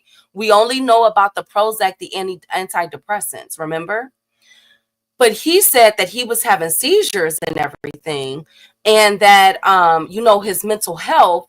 And basically, he described it as an adverse reaction to the medication that he was taking. And so it caused him to snap, and he decided to attack Mark and leave. He doesn't know what came over him. He doesn't know how it happened. But he was there, but consciously he wasn't. Does that make sense? I'm hoping that makes sense because that's how he described it to the police, okay? And so he was still charged with assault, but this is the first time I've seen a prosecutor and a judge disagree with one another because the prosecutor wanted to throw the book at Bruce because this was such a heinous crime. It was so bad that Mark, the victim, couldn't even come in and read his victim impact statement. Like, he didn't want anything to do with Bruce. Like, that's how messed up and traumatized he was. So the prosecutor was seeking time. He thought that Bruce was going to be a danger, but the judge felt like he was a minimal risk. And he said, the judge, he felt like maybe it was the medicine. Yeah. Maybe it was the medicine that made Bruce do all of this. Yeah. So I'm going to make you do a few months in jail and give you 3 years of probation. But here's the thing, Bruce, you got to go to anger management, like some of y'all in this chat. You can't drink or smoke or do any drugs. I'm putting a restraining order out on you against Mark. You cannot come nowhere near him or his place of business. And yeah, that's it. Yeah, you can work. Yup, you can go ahead and do your own thing. And that's what Bruce did. He was right back out. And then a few years later, guess what happened after he was off of probation? The first victim ended up going missing. You see where I'm going with this? So now, fast forward back to them looking into Bruce McArthur. They like, damn, we let him go back in 2001. But it didn't stop there. You see, they pull up another case file. And this one was from 2012. What did I tell y'all was going on in 2012? Project Houston. Remember? With the Don't F with Cats guy and the dude who said that he just had fantasies about eating black and brown people. Remember that? Well, guess what? Guess what they brought Bruce McArthur in for? As a witness. He wasn't as a suspect. Now, it is not known, ladies and gentlemen, how they dug into this. I got to do some more digging on that because, you know, they're going to try to cover this up because they really dropped the ball with this case. But Bruce McArthur, remember I said he was frequenting in these chats, Zambian meat and all of that. Well, guess what, ladies and gentlemen? They found Bruce McArthur and decided to get him against James Brunton, the one that said he had the fantasies. You remember? Yes. But Bruce was like, I don't know what y'all talking about. I don't know, dude. You know what I'm saying? Like, look, it's just a chat. You feel me? I ain't say that. I don't know. Look, hear no evil, see no evil. I don't know what y'all talking about. That ain't got nothing to do with me. And so Bruce was brought in as a witness and he was let go as a witness. So they're like, oh, damn. Oh, we really messed up. We had him. We could put him in those chats around the time of those three boys. Remember, it started with 3 men going missing in 2010. They had him in 2012, ladies and gentlemen, as a witness to somebody else. But they end up letting that guy go, the fantasies guy go, and Bruce was able to skip, hop, and jump right on out of the precinct. I can't make this up. No, it's not a movie. It should be made into one. But Bruce had ties with this underground Zambian meat chat group. Yes, okay. And then they begin to dig further, and they find another case. Oh, my God, yes. And this time, it was in 2016. So we got 2001. We got him in Project Houston in 2012. And now we got him 4 years later in 2016, where Bruce met up with a male sex worker by the name of Peter. Now, Peter and him, you know, they gonna do their thing. Bruce picked him up in that red Durango, okay? And Peter, you know, he got paid, you know what I'm saying? And y'all already know what's gonna go down. They go in the back seat. But as they doing the do, Peter realizes that Bruce is a little strong. You know what I'm saying? Like, yo, what this dude doing? Wait a minute. Is he choking me? Wait a minute. Okay, you know, all of us, well, some of us like a good choking in the bedroom, right? Let's not sugarcoat it. But the way Bruce was choking Peter, Peter was like, wait a minute, pineapples. You feel me? Pause. Wait a minute, break. What you doing? To the point where Peter could not breathe, y'all. And it was like he was changing gears with his choking. Peter describes it as 1 minute he's able to breathe, the next minute he's about to go unconscious.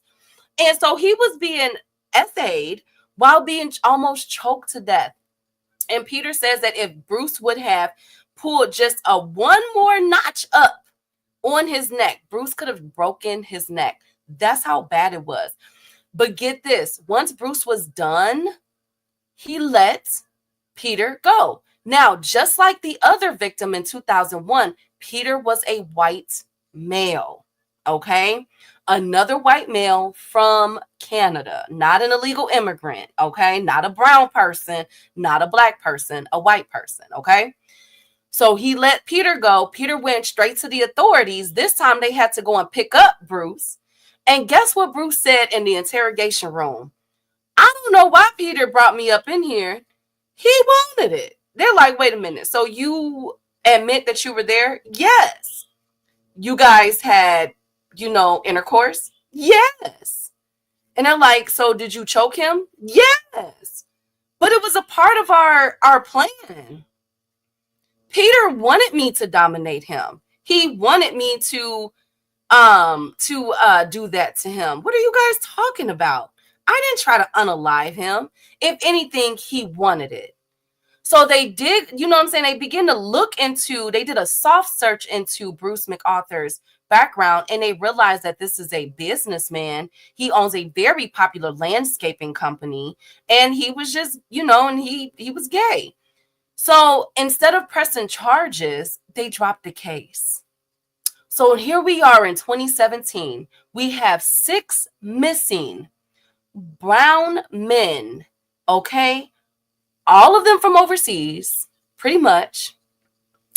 And they had they had Bruce McArthur, 2001, 2012, and 2016, committing 2 crimes in 2 of those years and being a witness to a cannibal torture chat group in 2012 on Project Houston.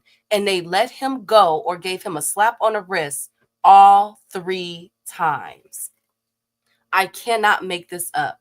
He has connections with Luke from Don't F with Cats and James Brunston, the one who had fantasies about unaliving a black and brown person and eating their bodies.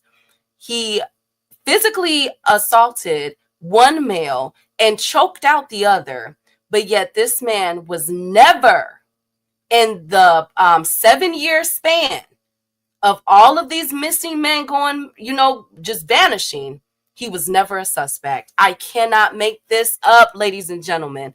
So now the Ontario police are looking crazy, but it's not even that.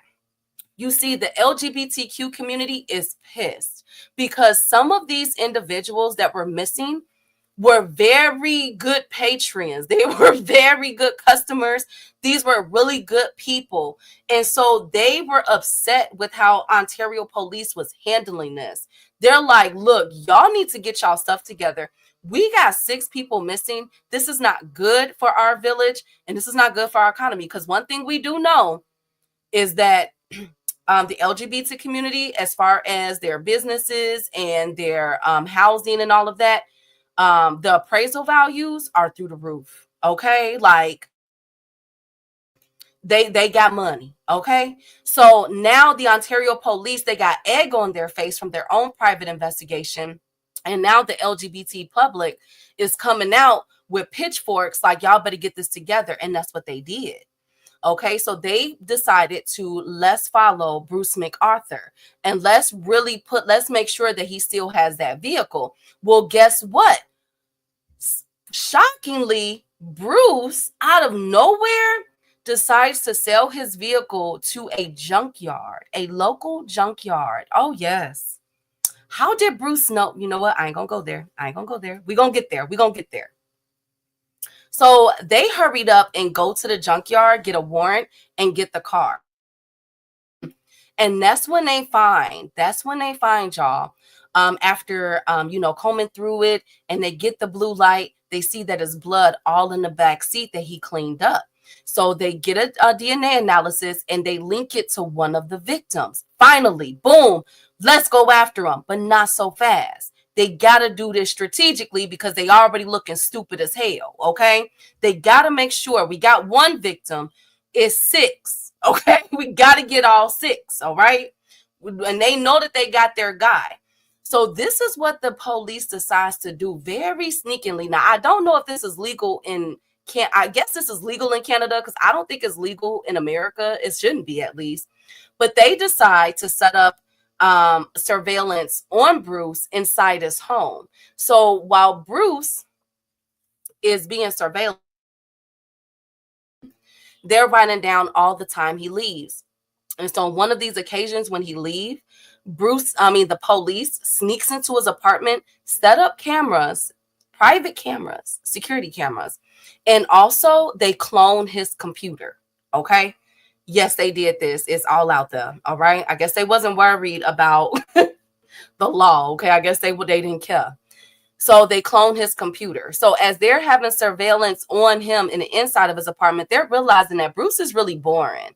He's very robotic, leaves out at the same time, comes back home at the same time. You know what I'm saying? Like, it's very uninteresting.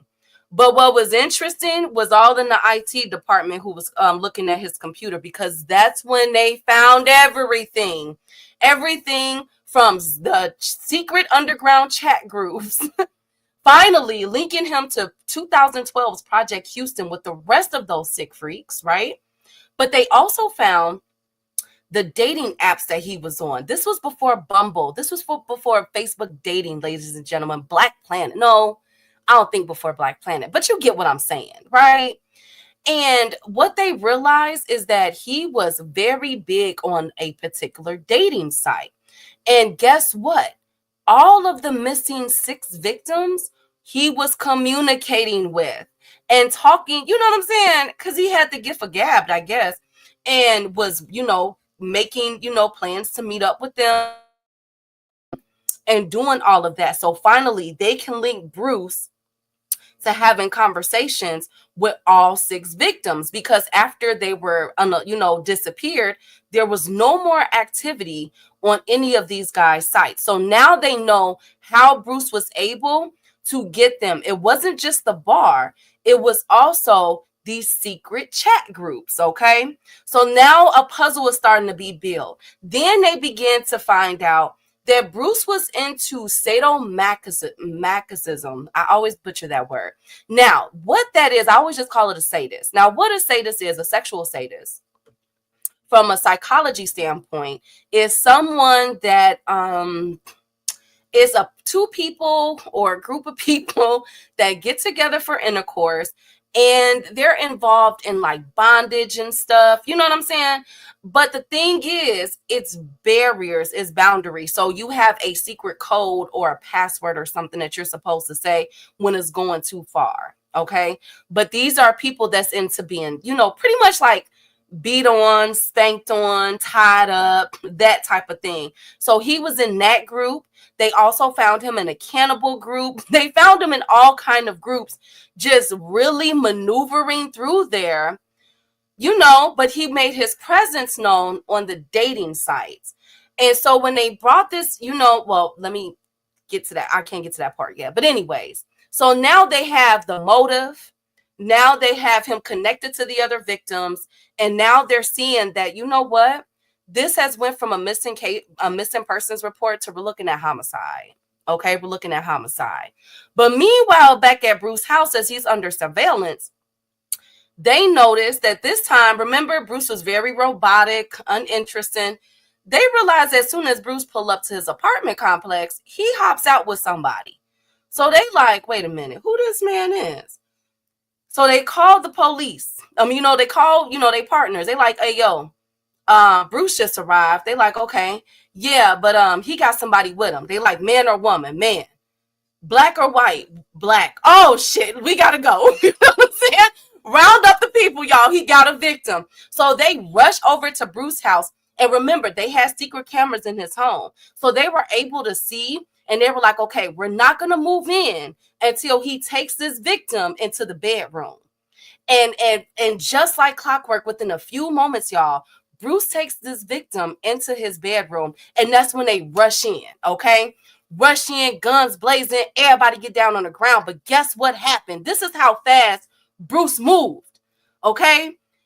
As soon as they opened up Bruce's door, bedroom door, they found Bruce sitting next to this man on the bed. This man had his hands tied up behind his back. He had tape over his mouth and a plastic bag, and Bruce was holding a plastic bag to suffocate him. Yes, he was caught in the act. And guess what? Bruce was pissed. He was so mad. He was like, what is this? Why are you guys in my house? You know what I'm saying? Like, how dare you guys barge into my house? They're like, Bruce, your ass is going to jail. What you talking about? Look at what you doing. He wanted it. This is our role playing. Bruce, get your ass up. Let's go. You going to jail, bruh. So they handcuff him. And when they take the bag off of his victim was crying. Now, they don't They don't list the victim's name. The last one, they do not list his name.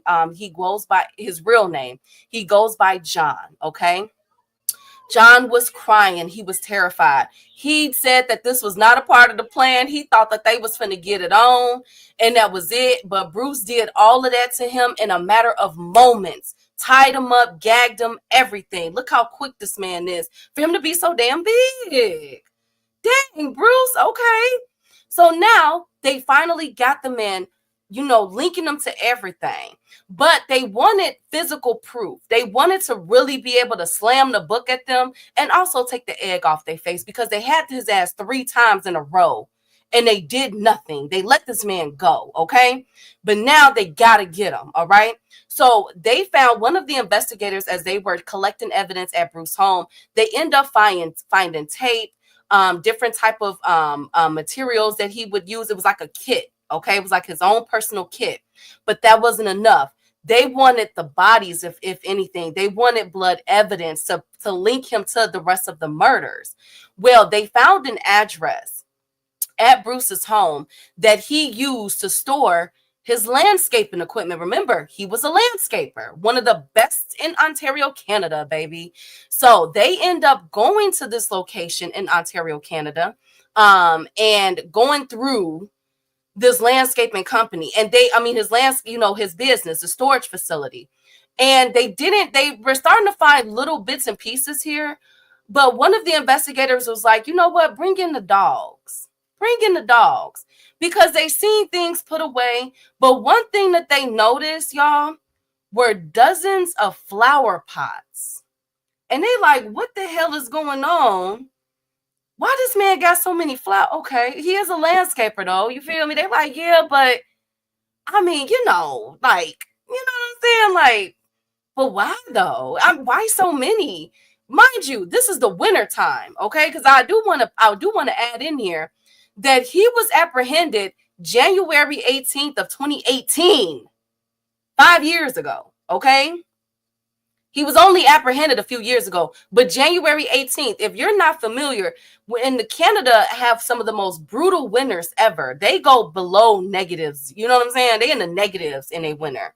So why does this man have bedded flower pots everywhere? And who the hell is collecting flowers at this time? Bring in the dogs. And I am so happy that they did this, because when them dogs came in, baby, their senses lit up like a Christmas tree. No pun intended. Do y'all hear me? And all of their noses went straight to every flower pot that was there. And when they began to dump out these flower pots, y'all, that's when they were met with a gruesome sight. Bones, ligaments, flesh, everything tied up. They also found in his storage unit, once they got to going deeper and deeper, they found hair. He would unalive his victims and cut off their hair and keep them. And then he would admit that he would go back to the hair that he kept of all his victims to visit it. You know what I'm saying? And pretty much like make love to it, have arousal of the hair. Okay. Now, with all the victims, what do you guys notice? All right. With all the victims, I know the picture is small, but what does all these victims have? A beard, just like he did. So he would shave off their beard. This is what we found. This is what the police found from the autopsies. He would clip their hair and he would shave off their beard and keep it. And it was like he organized it as a how do I describe this? Like as a I can't think of the word, and it's off the tip of my tongue, and I don't know why. Like he worshipped it or something. Does that make sense? Like it was like his shrine. That's what I'm trying to say, like a shrine, you know? And so the investigators are like, oh my God. Oh my freaking God. Like this man is really crazy. So they got him. They don't need anything else. But guess what, y'all? A few weeks go by and investigators are alerted that, hey, some of the body parts that we found in these flower pots and in dude's work office, in his storage facility, yo, they don't belong to these victims. We got two separate DNAs from the other 6, yo, like something going on. So they end up doing another search, and they found out that he also unalived an additional 2 other people, okay, in 2017.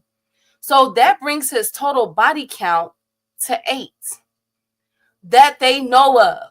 Okay, that they know of. All right. And get this, one of those individuals by the name of Dean Usyk was never reported missing. Oh God, I couldn't imagine. I could not imagine. So anyways, they finally got him, right? I could say case closed. We're done. No. Bruce McArthur was sentenced to, back in 2019, only a couple years ago, y'all. He was sentenced to life in prison. But get this, in 25 years, the way that the Canadian laws work, Bruce McArthur can get out. Oh, yes. In 25 years, after his serving a 25-year sentence, Bruce is eligible for parole. Now, the police, the Canadian police, I think they call him the minister, I think, but they said that they will never let this man out. He's supposed to stay in there until he's 99 years old. Bruce McArthur, I think right now he's about 73. So he got a good 20 some years left. You know what I'm saying? But they're trying to say they will never let him out. But here's the thing. Here's where the conspiracy theorists come in at.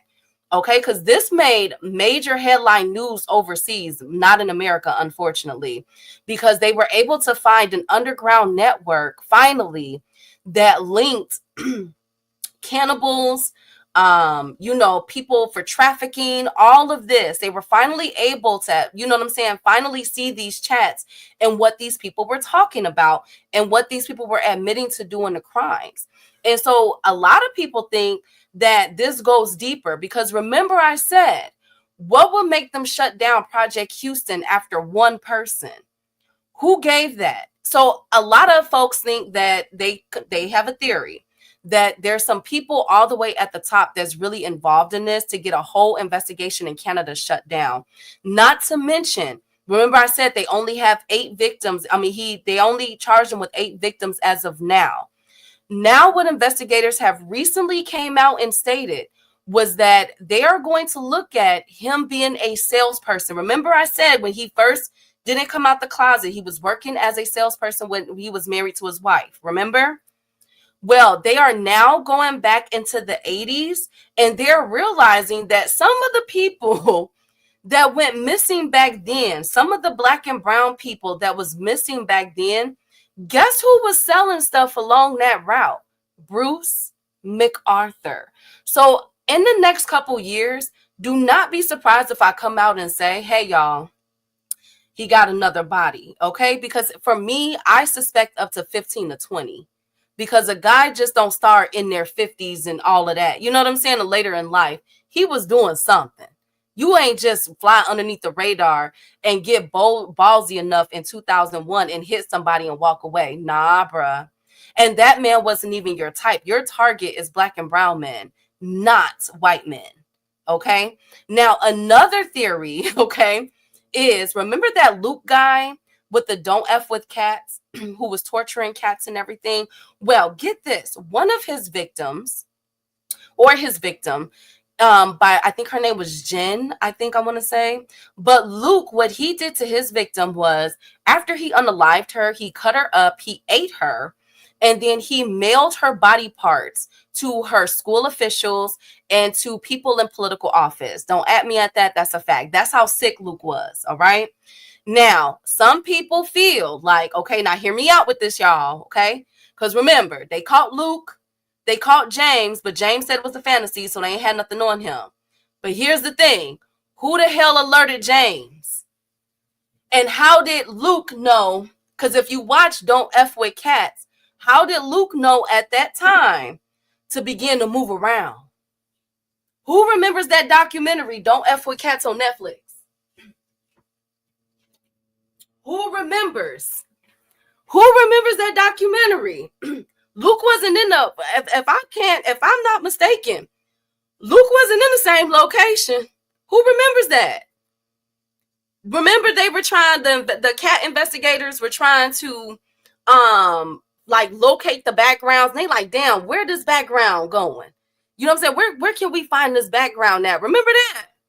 And all of a sudden he just began to switch up. Who remembers? Who remembers Luke being on the damn run? Come on now. Who alerted Luke? More importantly, a lot of conspiracy theorists feel as though, how do James, remember James Brunton, who had the fantasies? How did James know what to say? Number one. And number two, he would make such an allegation, and it is rumored that when he went into his home, when they went into his home was immaculate. Who was alerting all these people, y'all? And again, I'm gonna go back to my original point. How the hell did the Canadian government not know that they had an underground cannibal murderous group operating right underneath their nose? And why did it take a criminal informant from all the way from Switzerland to identify this? Not Detroit, Detroit and Michigan, Canada right there, not Minnesota, not Seattle, all the way in damn Switzerland. Come on now. So do not be surprised if more murders are pinned on this man. They are going all the way back to the 80s. And they're looking at missing persons and trying to pin him to those murders. And keep an eye. Now, remember, the chat group has since been demolished. It was called Zambian Meat. It had operations not only in Canada and Switzerland, but there were operations in Asia and Asiatic countries. There was operations in African countries, and even rumored in America, some states in America. Yes, this was a global thing. And yes, a lot of them either had Zambian meat, black and brown meat on their minds, or just any type of meat. Okay. So that is the story, y'all, of Bruce McArthur, aka the Santa Claus Killer, aka holy crap, man. This web is so freaking deep. I can't even like every time I research this man's story, I'm finding out more and more things about this man and everything that he was connected to. Was he a part of that operation? I think so, y'all. I think so. I bet it was also a fight club. I'm sure it was. No, I hope not, Dave. It better not be. I love McArthur's. It better not be. I would hope not, but I'm just letting y'all know, all jokes aside, y'all, okay? Because I know in the black male community is very popular for the passport bros. Y'all know about them. Men going overseas, you know what I'm saying? Dating other, of dating women of other ethnicities. I have no problem with that. Do y'all kings. But I really wanted to tell this story because I know we got a lot of black and brown people in our channel. And I respect y'all. And I have a, y'all make my day. I tell y'all that all the time with all the craziness I deal with at work and everything. Y'all really make my day in these chats. Y'all make me laugh and everything. But when y'all going overseas and y'all out here doing this, I just want y'all to be aware. You know what I'm saying? I would be bogus if I didn't tell y'all, like, yo, it's chat groups, it's dark webs out here placing bids on y'all. Okay, they had this man 3 times. They had another one who got a whole freaking Netflix show. Okay, and look at what they doing, bro. Like, they real deal out here eating men and women, and they got a whole subgroup that's attacking black and brown men out there. So I just want y'all going overseas, y'all want to do all that, go ahead, kick it, chill. It's y'all life to live, but keep y'all head on a swivel, man, because it's real out here in these streets. Oh my God, Dave. Oh my God.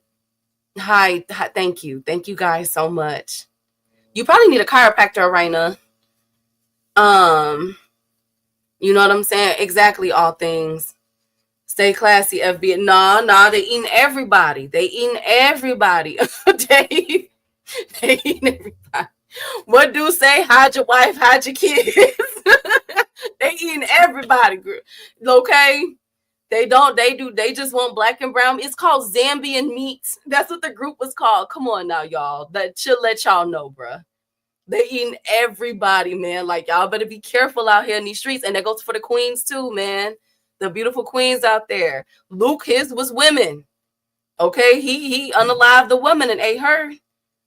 But again, I can't for the life of me. That's what I wanted to look up. The pig farm killer. Because where was his operation again? Let me see. When was his operation? Real quick. Let me see. When was his operation? 1978, 2001. So he got caught around the same time that, that's interesting. The pig farmer killer out of Canada. I told y'all Canada's got something going on in their water. The pig farm killer got caught right as Bruce was committing his first crime, hitting that dude with the metal rod. Interesting. Okay. And remember, the pig farm killer, him and his brother turned their farmhouse, into a club. And where was Bruce attracting meeting these men at? What was the location? The gay club. And where was Robert the pig farm killer? He was meeting the women at the district in Canada, where all like the sex workers and drug addicts and everything hang, but it's not too far. Ooh. I'm gonna have to do some digging, bro. Think about that. The pig farmer who's responsible for 49 females going missing and feeding them to the pigs and everything. Remember that story? And then all of a sudden he gets caught. And it was police officers going there. Remember I told y'all that story? It was also detectives kicking it at that pig farm. And the detectives let Bruce go, I'm going to do some digging. I think it's some World Wide Web type stuff going on in Canada. I just don't know what it is. In Switzerland, they sell drugs. Oh, really? I got to visit. Well, I want to visit Switzerland. I heard it's very beautiful. But I didn't know they did all that. They always tout, the Switzerland women as like these uberly beautiful, like they're drop dead gorgeous. I ain't gonna lie. Like, I've seen a couple of them. Like Tiger Woods' ex-wife. I think she's from Switzerland. She's really pretty. Thank you, all things. You know what? See, I can't get y'all to take none seriously for the life of me. I'm trying to get y'all to realize that black and brown folks up in here, we got a problem. They out here trying to unalive us, and y'all making this okay. Okay, Lord Jesus. Anyways, did y'all like the story? Did y'all enjoy it? I hope y'all did. I really do. Swedish, yes. Hey, Brock, I'm glad you're listening. Hey, Brock, thank you for staying and listening to this story. I hope I made it entertaining for y'all. The Bacon Terminator. You know what? Okay. I'm so done. Bored. Okay, thank you. You know what? Watch Usyk and Fury. And I got a beard. I gotta go. Brian, don't you take your ass now. If we gotta come out there looking for you, I'm gonna cuss you out on the way back. You gonna get cussed out. You better not take your behind over there, okay? You better not. Please don't. Don't come up missing. Please don't. Lord Jesus, y'all is irritating. Watch the Usyk and Fury fight tomorrow, okay? He'll be back by all things. Watch the Usyk and Fury. I'm gonna see y'all in these chats. Thank y'all. Yes, Rod. Thank y'all for tuning in. Arena, I hope you feel better, beautiful. Now I gotta talk about this. Yes. His name is Bruce McArthur, the Santa Claus killer. I'm going with Marcus. Now, if I gotta come and get y'all, it's gonna be a problem. I'm smacking both of y'all upside the head and cussing y'all out all the way because I told y'all leave them folks alone. I just sat here and described a whole underground network coming for y'all. You see what I mean? Oh my God. Thank you, Dave. Anyways, thank y'all so much. I'm going to see y'all tomorrow. Y'all have a blessed weekend. Stay positive. And God bless y'all. And I can't wait to see y'all on Monday. As always, I'm out.